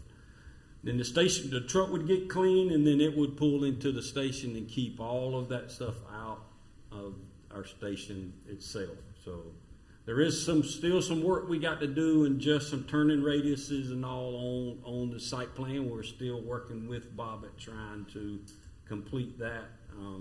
But we're still moving forward and want to get that completed and get in here and get some meetings done with some other departments in the town. Looks like you got it covered here. Any questions of the chief? Looks great. Chief, you mentioned about the decon room in the separate building and how you found that. I think that's really neat there. So, and keeping everybody safe. So when y'all go out, I mean, not on a daily basis, obviously. For a wreck, you wouldn't use it. This is anytime you have a major structure fire that ash and smoke and everything's flying around, getting on the trucks then? Right. If we were to go to some, a motor vehicle accident, we had body fluids on our bags or our turnout gear or anything like that, we would come back to this same room or same building, and that stuff would be washed and cleaned before it ever goes into the main station. So somebody that's in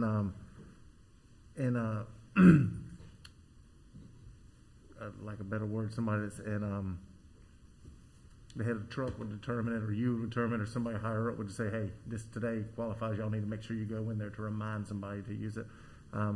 What happens, and if you have a situation where you had more than one vehicle that was there, obviously a structure fire, you have more than one truck there, and you come back and you just stack them up and take turns going in there and letting everybody. Yeah, well, we would get the trucks or the vehicles back to the other stations so they could remain in service, but they have certain areas that they do this same thing. We just don't have the luxury of having that separate building for that. But they have areas that Station 1 has a decon area or where our washer and dryer and all that is.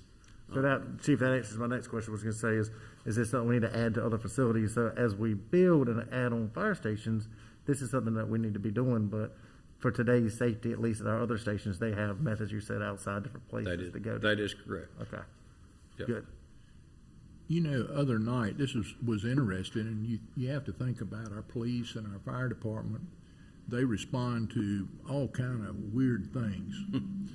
But we had a lightning strike other night that I went to, and the lightning hit the gas line. Yep. And the gas line, actually it busted the gas line, and it was in an older section of our town. It's very, very dangerous, and they, along with the police, I reckon everybody, they blocked it off, but it had a terrible smell out there. Oh yeah. But my point is, there ain't no telling what everybody's gonna jump into. And I had never heard of a lightning strike busting a gas line, but it sure happened, and it split the street and several spots, and you got the gas company out there pretty quick. They had it fixed. They worked all night, had it fixed the next morning when I walked by there. Yep. But my point is that it's anything can take place, and they need, and I reckon that was a decon job there. Well, yeah, we did have some hose and stuff we needed to decon when we got back. So. Yeah. Okay, any other questions of the chief? Adam, we need to do anything here? Yes, sir. The recommendation is to concur with by motion, concur with the schematic design and authorize town staff to proceed to the design development phase of the project. Mayor, make a motion to approve as recommended. Second. Got a motion and a second. Any further discussion? All in favor signify by saying aye. Aye. Opposed? Motion carries. Thank you, Chief. Thank you very much. Yes, sir. Mr. Town Manager, other business managers report. Thank you, Mayor. Just a few things to report on this evening. First, we have made an offer, and this individual has accepted for our new position in the Human Resources Department of Recruitment and Selection Coordinator. Wonderful. Daiva Hill will start with us on November 1st. She has a bachelor's degree in business administration and a master's in human resources management from Liberty University. She's previously worked with the city of Raleigh and for the last 2 years worked for the town of Rolesville, and we are excited about her joining our team. In terms of development services, we have filled 2 building inspector positions that were open, Paul Wise and Justin Daniel. And we also filled the plan reviewer position by a gentleman of the name of Chris Thompson. And as it relates to the engineering department, Barney Blackburn and Asa Utterbach have been hired to join us in our engineering department next month, filling the staff and the transportation engineering positions. Both come with tremendous qualifications and will add a great deal of value to our organization moving forward. So happy to report on these new hires. And our IT department, CityWorks, which is our work order management system, is now live. This has been a long time coming. This is probably the largest software implementation that the town has done since its financial management software many years ago. The IT department continues to work with departments to refine and customize the workflow options. Our Chief Information Officer, Scott Clark, again, was recently recognized in the October-November issue of Government Technology magazine, and I shared that with the town board earlier in the public earlier this evening.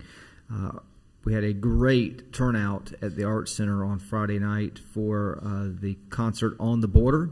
This was a Eagles tribute band, and I believe those in attendance from the community really enjoyed the show. It was followed by a very, very successful international festival on Saturday, one that has begun to build a tradition of its own in our community. Upcoming events include the Chamber's Candidate Forum on Thursday of this week at 6 p.m. and Moonlight Frights, a family-friendly Halloween show next weekend. Class registrations are remaining strong at our Arts Center. November has many exciting performances and activities coming up, with details and tickets available on the town's website. Our Parks, Recreation, and Cultural Resources Department have worked with contractors to complete the repair at the Falcon Park Shelter, which is scheduled to reopen to the public tomorrow.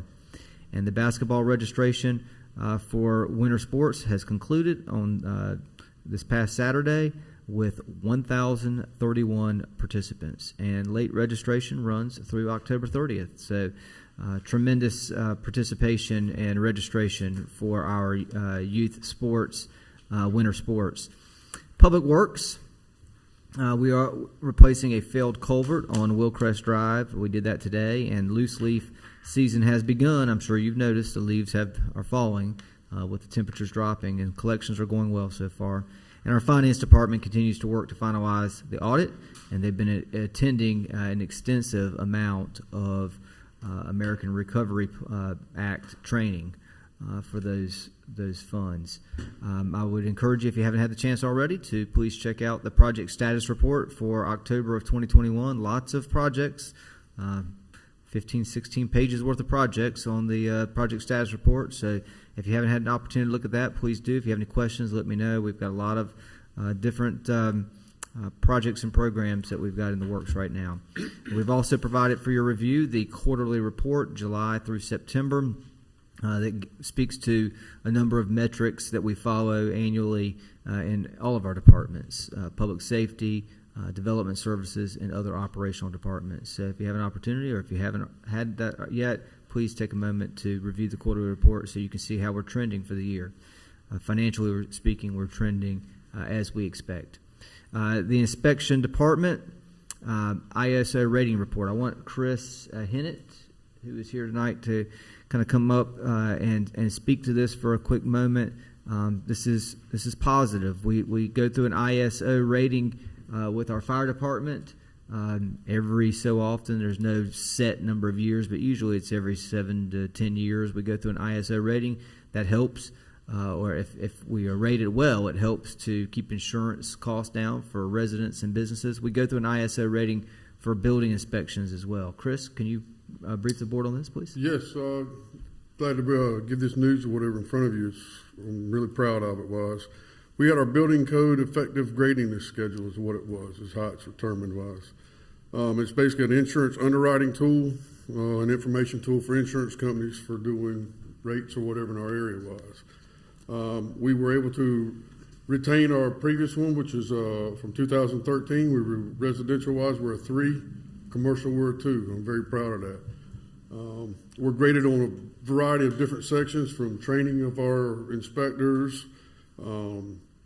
certifications they have, the amount of staff we have, our plan review, managing inspections and re-inspections, how we do it wise, and then also our actual office policies, admin and procedures or whatever we follow.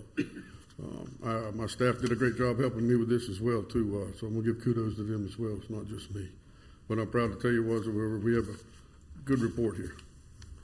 Well, those ratings are important for a lot of different reasons, but they certainly help Adam, kind of like our fire ratings do with insurance aspects. And thanks for underwriting, yes, sir. And it makes a difference in our community when we retain those high ratings, and I appreciate it, and the board appreciates what all of your staff does. Chris, thank you. Thank you very much. Yes. This process was a lengthy process, and it did require numerous hours of information sharing with the ISO rating agency. Chris and his team definitely to be commended for that. It would have been easy to not have gone the extra mile and provided the level of detail that we did, to continue to focus on the lengthy list of inspections that we have daily for our staff, and that we try to manage and work through. The extra hours proved fruitful for us to be able to have the ratings that we have, which benefit the citizens. I think that they would have been just satisfied with the baseline had we only provided that. But by going above and beyond, we really did the community good service by providing that. Chris and his team are to be commended for that. Wonderful, Chris. Thank you so much. Good job, Chris. To keep this sort of trend of conversation exciting and going forward, I do want to ask Susan to kind of step forward for a moment. We're going to switch screens here. We have gone live with an online store. One of the requests that we had from the community about expanding the Fuquay-Varina brand into our community. And so here, citizens have an opportunity, citizens or non-citizens have an opportunity to help us expand the Fuquay-Varina brand out into the world. And so we've got an online shop, and I think Susan's going to kind of, with the help of the IT department, to kind of go through this on her cue, is going to talk through this with the board. Susan? Basically, we've got an online store. You can go to it at fuquay-varina.org/store. If you guys could go to the shop portion, that'll be the best. And basically, there are a bunch of items that have our brand on them.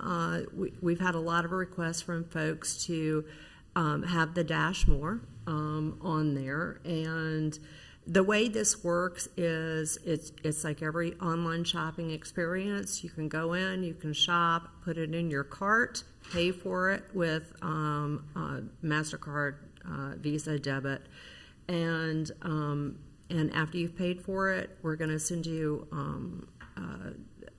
an email telling you that it's ready to pick up at Town Hall. We are not shipping items because the cost to ship it would actually probably be more than the items that you're purchasing. The town is not making money off of these items. The idea behind this is to just get the brand out there. People like the brand. And so we're offering some pretty neat little items. One of the coolest items that we're offering right now is a custom limited edition Christmas ornament that has been painted for the town. It's $15, just as a plug. There's only 250 of those, and it's been done from a painting of the Fuquay Mineral Spring Park. It's our intention that every year we will do something that is a beloved site from the town of Fuquay-Varina. So next year we will choose another site. It could be downtown Fuquay, it could be downtown Varina, but something that's very recognizable, that's Fuquay-Varina. But there's also These other items will eventually, they become collectibles. Absolutely, absolutely, and there are only 250. Yeah. Yeah. So, and we will also have that painting that will be delivered here, and I will give it to you all, and we will figure out where you want to hang that that painting as well. I don't have that yet.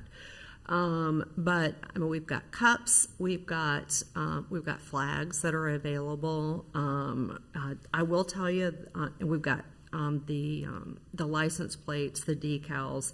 The most I will tell you, since we launched, which was through the Celebrate Fuquay-Varina Festival, we've sold about $1,100 worth of stuff. So what is a cling? A cling is the little vinyl that you just stick on a clear surface, and it's not a permanent thing, Like so a you can sticker on the take back it. windshield. It's like a sticker without adhesive. Adhesive, so it's wonderful, so you can take it up. And that's actually been one of the most popular items, followed by the Christmas ornament, urban peak insulator, and then our pint glasses for our beer pint glasses. There are all those last three things are tied. So we've sold about 95 items and $1,100 worth of stuff since we launched on October 2nd, which exceeded my expectations. You can also drink a pint of iced sweet tea out of the pint glass too. Absolutely. So great Christmas gifts. Susan, this is huge. I've had several citizens tell me they're excited for the town to be able to offer this when it was coming, and now that you've done it, they're ecstatic and buying up a storm Christmas presents already is what they say. Absolutely. Buy Christmas gifts, and easy to pick up here at Town Hall. So just a dash more. Fuquay-Varina.org /store. Make sure the North Pole is aware of it too, please. Christmas.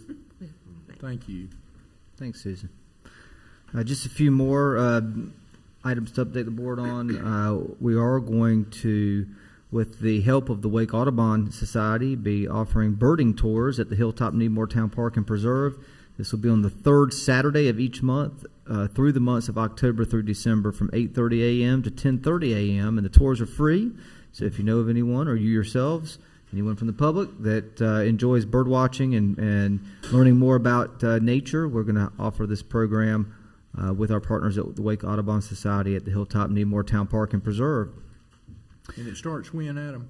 Starts this month, the third Saturday of each month. So I think this Saturday, is that it just happened, so last Saturday. Okay. We got one in November and one in December, and we have been promoting this, I believe. Susan's right there on our town Facebook page as well. How many people did we have this Saturday? Now, Jonathan. 25? All right, well, good. Pam knows. Wonderful. I will try to go to the next one. That's be in November. Okay. Third Saturday in November.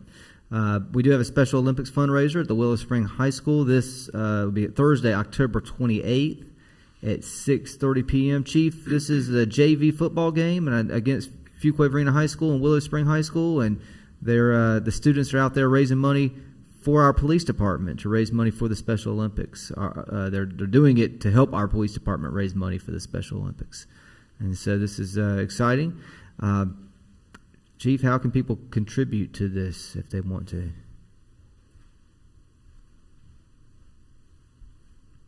Our Special Olympics fundraisers go throughout the year, every single year. That's one of our commitments to help Special Olympics athletes to be able to reach their dreams and compete.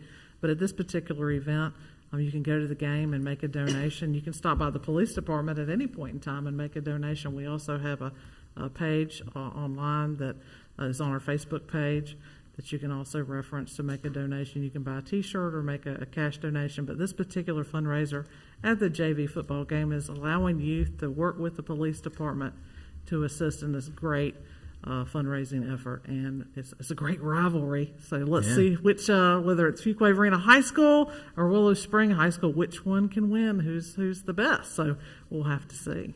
Can you, while you're standing, can you also just speak to the Hocus Pocus Special Olympics fundraiser and Halloween safety at the Chick-Fil-A? Well, Halloween's kind of one of my favorite events throughout the year.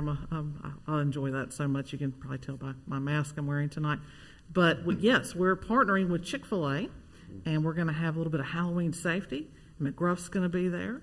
We're going to have Captain America. There might be someone in a donut costume, but you never know who's going to show up. Makes sense. But if you show up in costume, you'll get a free treat, and we have goodie bags, and so we'll have our officers there. So we'll give everyone an opportunity to help us raise money for the Special Olympics. And again, it's another opportunity to engage with our officers outside of that 911 call or that traffic stop and meet the people behind the badge. Did we have any officers or any of our staff repel from any buildings in downtown? We did. We had the Over the Edge competition, and Lieutenant Gathman and our community outreach officer, Daniel Look, rappelled down, and Daniel had the Captain America costume on. And they did a great job, and we had some representatives within our community as well. One of my good friends, Nelsa, from Garden Hut, she did it as well, and you can look on our Facebook page to see the pictures of them doing that. Were these buildings pretty tall that they rappelled down? It was the Wells Fargo building. That's pretty tall. Downtown Okay. Raleigh. Yeah, it was pretty tall. So, yeah, they did great. Good. Very impressive. But, yes, we encourage you to support our efforts. We'll continue to have these throughout December because we're competing also just to see if we can get on the back of the T-shirt next year. The top 5 agencies get their badge. Cool. And so far, we're in that top 5. All right. So we've raised over $50,000 so far, and we're continuing to do that. And that's the most we've ever raised in the history of participating with the Special Olympics of North Carolina. Cool. Very cool. Thank you, Chief. Let me ask you this, Chief. Is this how many years you been doing the Chick-fil-A thing? This is the first year doing the Hocus Pocus event, but we've partnered with them since with Coffee with a Cop since Maybe I've been here. When I went out there before, y'all were. It was Coffee with a Cop. Yeah, we've had Coffee with a Cop out there, and other outreach initiatives that we partner with various businesses, just like Chick-fil-A. A variety of businesses throughout this community are exceptional partners with the Fuquay-Varina Police Department, and this partnership goes beyond just a fundraiser. It's about building relationships. It's about working together to make our community even better, and it's about quality of life. Right. And if I can, encourage our officers in our community and the public to work together, if we can make those connections and begin to take this as an opportunity for a positive encounter to see what we can do, it's a force multiplier. One person can only do so much, but if you start involving so many other people, we can all continue to make our community the safest community in North Carolina. So it's just about relationships and working together and communicating. Thank you a lot, Chief. Appreciate what you do. Speaking of Halloween, the Fuquay-Varina Downtown Association is going to have their annual trick-or-treat event in collaboration with our downtown businesses. This is in downtown Fuquay and downtown Varina, Friday, October 29th from 2 to 5 p.m. So we're encouraging families and kids to get into their Halloween costumes and go visit our downtown businesses and get some candy along the way. It's going to be pretty fun. Our Parks and Recreation Department is also going to be working and collaborating with the Fuquay-Varina Downtown Association by hosting the Dressed Up for Halloween event, hosted by the Fuquay-Varina Parks and Recreation Department. This will be at Centennial Square, Friday, October 29th, also from 2 to 5 p.m. There you can, the kids can get some more candy. They'll be candied up for the weekend. That's our aim, I suppose. And additionally, there's going to be some great photo opportunities. Photo opportunities already exist today for families. Right. They can get their photo in a Fuquay-Varina branded fall scene, as well as the spooky graveyard, which is kind of cool. I think Dash even got his photo in the graveyard over the weekend. There you go. All right. When I was coming up tonight, there were people out there taking photographs in the, not in the graveyard, but in the little seated area. Yeah. Coffee with the Cop at Eggs Up Grill, Tuesday, November 9th from 9 to 10:30 a.m. Another great event coming up Wednesday, November 10th, the day before Veterans Day. This will be the dedication of 2 Blue Star Community Memorial markers, one at Centennial Square and or that's where the event will be. One will be on Main Street, and the other will be on Broad Street in the Varina downtown district. These memorial markers. It will officially designate Fuquay-Varina as a Blue Star community, and a community that will be acknowledged for supporting military families and the service that those that have and continue today to serve in the military give to our community and to those around the country. And so very excited about this dedication. The rain location will be at the Cultural Arts Center if we're unfortunate to have bad weather that day. Definitely a big shout out to the Fuquay-Varina Garden Club. These memorial markers, the way you achieve memorial markers in your community is by working with your local garden clubs. The United States Garden Club, or the Garden Club of America, is the official organization that sponsors these Blue Star community memorial markers. You have to be a community that qualifies for these. Not every community can just get these. We meet that standard, and definitely want to thank our garden club for helping work with our staff to usher this process forward. I know Tracy Stevenson, our public works director, has been very involved, as well as Mark Matthews, our assistant manager, in working with the garden club to help make this dedication reality and help make this event special for our community. Wednesday, November 10th at 11 a.m. And there is a first... I might comment on that. This is something that we've been working on for years. It is. I mean, this is not something that you sign up for overnight. But it's a huge thing for me and for our town board. We talked about it years ago, and I think many times it's the persistence and getting Mark Matthews really engaged on it, and Tracy really engaged on it, and our garden club certainly deserves a lot of credit too. They do. Yeah. Yes, sir. And finally, you have a zoning map amendment, the Curry Engineering Group, 2401 and 2409 North Broad Street. This is rezoning petition REZ 2021-08, and this is a first reading for your review. It'll come up at a later town board meeting. And with that, Mayor, unless there's any questions that the town board has, my presentation or remarks are complete. Okay, thank you very much. Thank you, Adam. We do have a closed session tonight. We do, and I'll review those statutes prior to the board considering the motion. Okay. I think we're ready for board comments. Mayor Pro Tem, if you have any comments for us. Yeah, thank you, Mayor.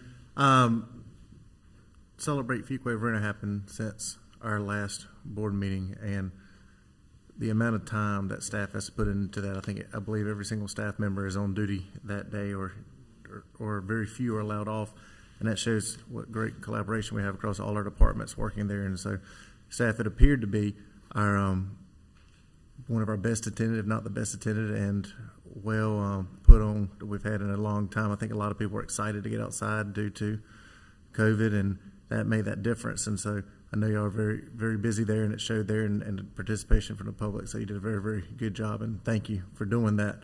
Amongst the many things that you're busy doing, as Adam mentioned right there, but Celebrate Fuquay-Varina was a very big success. We also have here in the room tonight an immediate past president of the Junior Women's Club, Kathleen. That's right there with the leadership crowd. And so, Kathleen, we're glad that you're here tonight with everybody. And she is also the immediate past president of the Fuquay-Varina Junior Women's Club. And they had their big charity ball this past Friday night. And it was a great event, and many of y'all here supported that, and I appreciate that, and the Junior Women's Club appreciate that. Kathleen, what I hear is that this may have been y'all's most successful fundraiser you've ever had. We don't have the final numbers, but that is what it is looking like. So, yes, thank you for the shout-out. That's what I hear, and that's incredible. And that money goes right back into our community through the organizations that they support, and they do a good job in our community. So I do want to recognize them here tonight, and I'm glad that you're here, Miss Immediate Past President. Well, thank you, and maybe we can talk to you about events that we helped with Dash in the past. So we'll be in touch. Chief would love it, and I appreciate that too. That sounds great. So keep up the good work too, ladies. Thank you, staff. No further comments. Commissioner Smith. Yes, just real briefly, thank you, Mr. Mayor. Back in the day, I remember Chief Malden and I would sit around and talk sometimes about buildings and needs. So when he was talking tonight about this, it's been a long time coming to see this new fire station. It's just been really exciting in our town just in the last year to see a new state-of-the-art police department be completed. And now I'm just as excited seeing this new state-of-the-art fire department. So good work by both of our chiefs over the last few years trying to put this together. And I'm just real excited to see both these public safety facilities. One's already become a reality and one is on the way. So it's just exciting to me, the plans you presented tonight. Looking forward to seeing the finished product here in the near future. That's all I've got, Mr. Mayor. Thank you. Thank you, Commissioner Smith. Commissioner Harris. Thank you, Mr. Mayor. I'd just like to comment on Celebrate Fuquay-Varina. I thought it was a great event. I thought that it was done very well, and it was just so great to see the large number of people who came out and the diverse crowd that we experienced there. I thought it was great. Also, the International Festival was a great event. It highlighted the diversity in our community, which I think is great as well. And one of the things that I'd like to make a statement as a commissioner, Mr. Mayor, and that is, I just want to clarify my support for the Fuquay-Varina Police Department, and it has been surfaced in the community that I have supported defunding the police. I want to clarify that statement never came from me.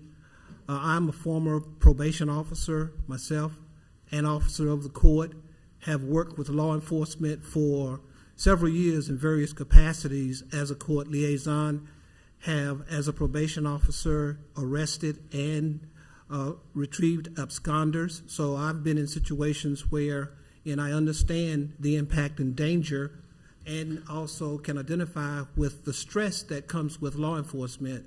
So I want to publicly dispel any of false rumors in regards to my lack of support for the police department. In fact, and just one note I'd like to clarify is, and Chief Smith can attest to this, I wrote a grant, a WEDC grant, where we, through the Department of Justice, received $500,000, and out of that $500,000 grant, $250,000 went to the police department.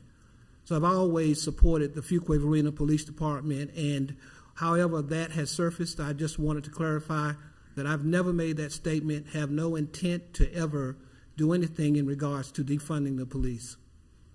I never heard you say anything about that, about defunding the police or anything. I mean, that's not for you. That's for the public. Yeah. Yeah. Okay. But, I mean, you've never said it in this room is what I'm saying. I agree with you. Oh, okay. Thank Yes, you, sir. Appreciate it. Yeah. Okay. Commissioner Wunsch. Thank you, Mr. Mayor. I just wanted to say welcome again to the leadership of Fuquay-Varina, and thank you for being here, all of you.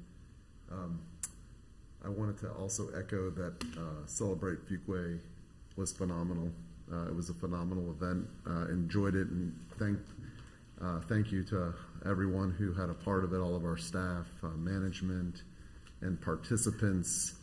The good Lord blessed us with a beautiful day, and that's always important. You always hope that on that Saturday you get a pretty day, and we sure got a pretty day on that Saturday. So attendance was wonderful, and I think people were just glad to be out and back together again as a community. And so what a wonderful day. The sun was definitely shining bright over Fuquay-Varina on that day, and thank you very much. I also attended the Fuquay-Varina Junior Women's Charity Ball. That was another phenomenal event in Fuquay-Varina. I always look forward to the event every year. It's a wonderful event, and of course the another wonderful thing about it is that the money goes to support our community. And so I was excited to hear that it was a banner year for raising money for that event to help our community, and thank you for doing that, and to all who were part of it. Had an opportunity to go to the Willow Spring high school football game the other night and ring their siren, and it was incredible to see the support that the school has. That's their football team, JV right now. That's the football team they have, Next year, I'm told they go up to varsity, but I've never seen so many people in attendance for a junior varsity game. That was just really, really exciting. And I'm sure, as the chief said, that when they have their game against Fuquay-Varina High School coming up soon, that's going to be a very well-attended game, and hopefully will help with any fundraising efforts. I would encourage everyone to go. It's a beautiful school. We on that note, we had, I guess it's been since the last meeting that we had the 3 ribbon cuttings. Has it been since the last meeting? Because we didn't have one in early October, but it was. But we had 3 wonderful ribbon cuttings. I said, I remember remarking that you go to one in a generation. We had 3 in 8 days. We were over at South Lake Elementary, and that was wonderful, and it was neat to tour the school, and they were so excited to have us there, and that was a great event. We got blessed with beautiful weather. We had one at Willow Spring High School. The weather was a little iffy, but they improvised, and wonderful event out there, and great to welcome the new high school into our community. And then Fuquay-Varina High School, just exquisite. It was neat to tour the building, to see what a brand new high school looks like in 2021. Biggest high school in the state of North Carolina, and so proud to have all 3 of these schools. And finally, I just wanted to say thank you to our police chief, and thank you to our fire chief. And it's awesome to be the safest community in North Carolina, and to have that recognition once again, and to see multiple outlets saying and measuring us as the safest community. So thank you and thank you to all of our staff and management, and that's just tremendous to have that designation, and to have that right here in the town of Fuquay-Varina. So thank you so much, and those will be my comments. Thank you, Mr. Mayor. Thank you, Commissioner Wunsch. Commissioner Gardner. Thank you, Mayor. When we miss a town board meeting, there are a lot of things going on this time of year. Yeah. It was a busy, busy month. One organization that the town has been very supportive of everybody's had to rearrange how they do things this last couple of years, and this organization is one of them. The American Federation for Suicide Prevention Out of the Darkness Walk was virtual this year, and it ordinarily takes place the last Sunday in September. I just recently was notified that they had raised virtually, I think it was around $28,000. If you go online and look for that Fuquay Walk, you can probably still donate. There's still work to be done, because as most of you probably know, we lost a 15-year-old high school sophomore to suicide just in the last couple of weeks. It is the number 2 killer among, I think at this time it's 14 to 24-year-olds. So lots of work still to be done in that area. The chamber sponsored a first responder breakfast to honor our emergency EMS, fire, police, and it was wonderful. It was a really exciting event. But also at Celebrate Fuquay, I took the Mayor's Walk for the first time because I was afraid I might not get that chance again. I bet we can talk him into coming back to do that from time to time. But it was very nice, Mayor Byrne. Thank you. I enjoyed it a lot. Appreciate it, Mayor. I also attended the International Festival, and it was just really enjoyable. A good variety of performance, and authors with selling their books, international doll exhibit. It was really just a nice event. And if you were in Fuquay-Varina, anywhere in about a 3 or 4 block area of the Cultural Arts Center, during the day on Saturday, especially that morning, it was like a beehive. There was just so much activity in that area around the Cultural Arts Center. And I think we have had Parks and Recreation 3 concerts since our last town board meeting, and they were all just so much fun and such an asset for our town, particularly the one that was the kickoff for the Celebrate Fuquay. That was, I think, the most fun concert I've ever been to in town. It was really, and that was a substitute band. Yeah. The chairman of the board couldn't be there, and Liquid Pleasure filled in, and they rocked it. It was really fun. So it was a busy time and lots of. We had good weather, all of them. It was wonderful. It was wonderful, and all of our departments and staff just do such a great job with all of these things we're involved in, and we thank you all. And we appreciate the sponsors Yes. that we get for those events, and it make a big difference as well. You have anything else? No, that was it. Okay. I will probably leave off some of them, but just talking about the high schools and the elementary school, we've had over $250 million worth of investment into our community. It's about $100 million for each of the high schools and about $50 million for the elementary school, but that's huge. And the quality of that education for our young people has got to be excelling, got to be going up. It really comes down to the teachers, but the quality of those facilities is certainly much nicer than anything we've ever had here before.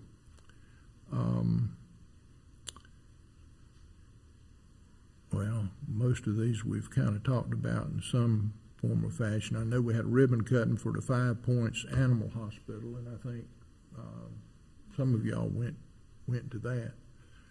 I couldn't go. I had the Wake County Mayors Association last night. That was in Roseville, and I was over there. Upcoming events, we got a Campo meeting coming up, and we've got our Fuquay-Varina Chamber candidate forum coming up on the 21st, and on the 22nd, the chamber ribbon cutting for the Gold Leaf Collection. And I know that I will not be able to be there for that. Okay, that'd be real good.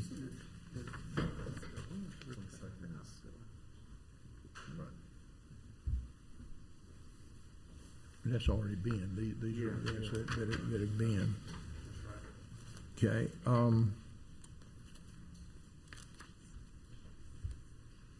I don't know that I've got a lot of additional comments, but it's a wonderful time of the year.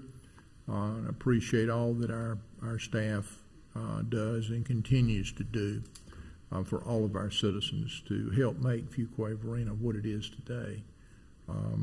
You do it one day at a time, and it's not anything that we do as much as it is the little things that staff does that make a big difference. Adam, I don't think we've got anything else. You want to go to the closed session? Yes, sir. We do have a closed session proposed this evening pursuant to North Carolina General Statute 143-318, 11A3, attorney-client privilege, A4, economic development, and A5, property negotiations. I would entertain such a motion. Mayor, so moved. Second. Got a motion and a second. Any further discussion?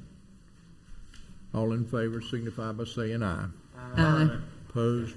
Motion carries.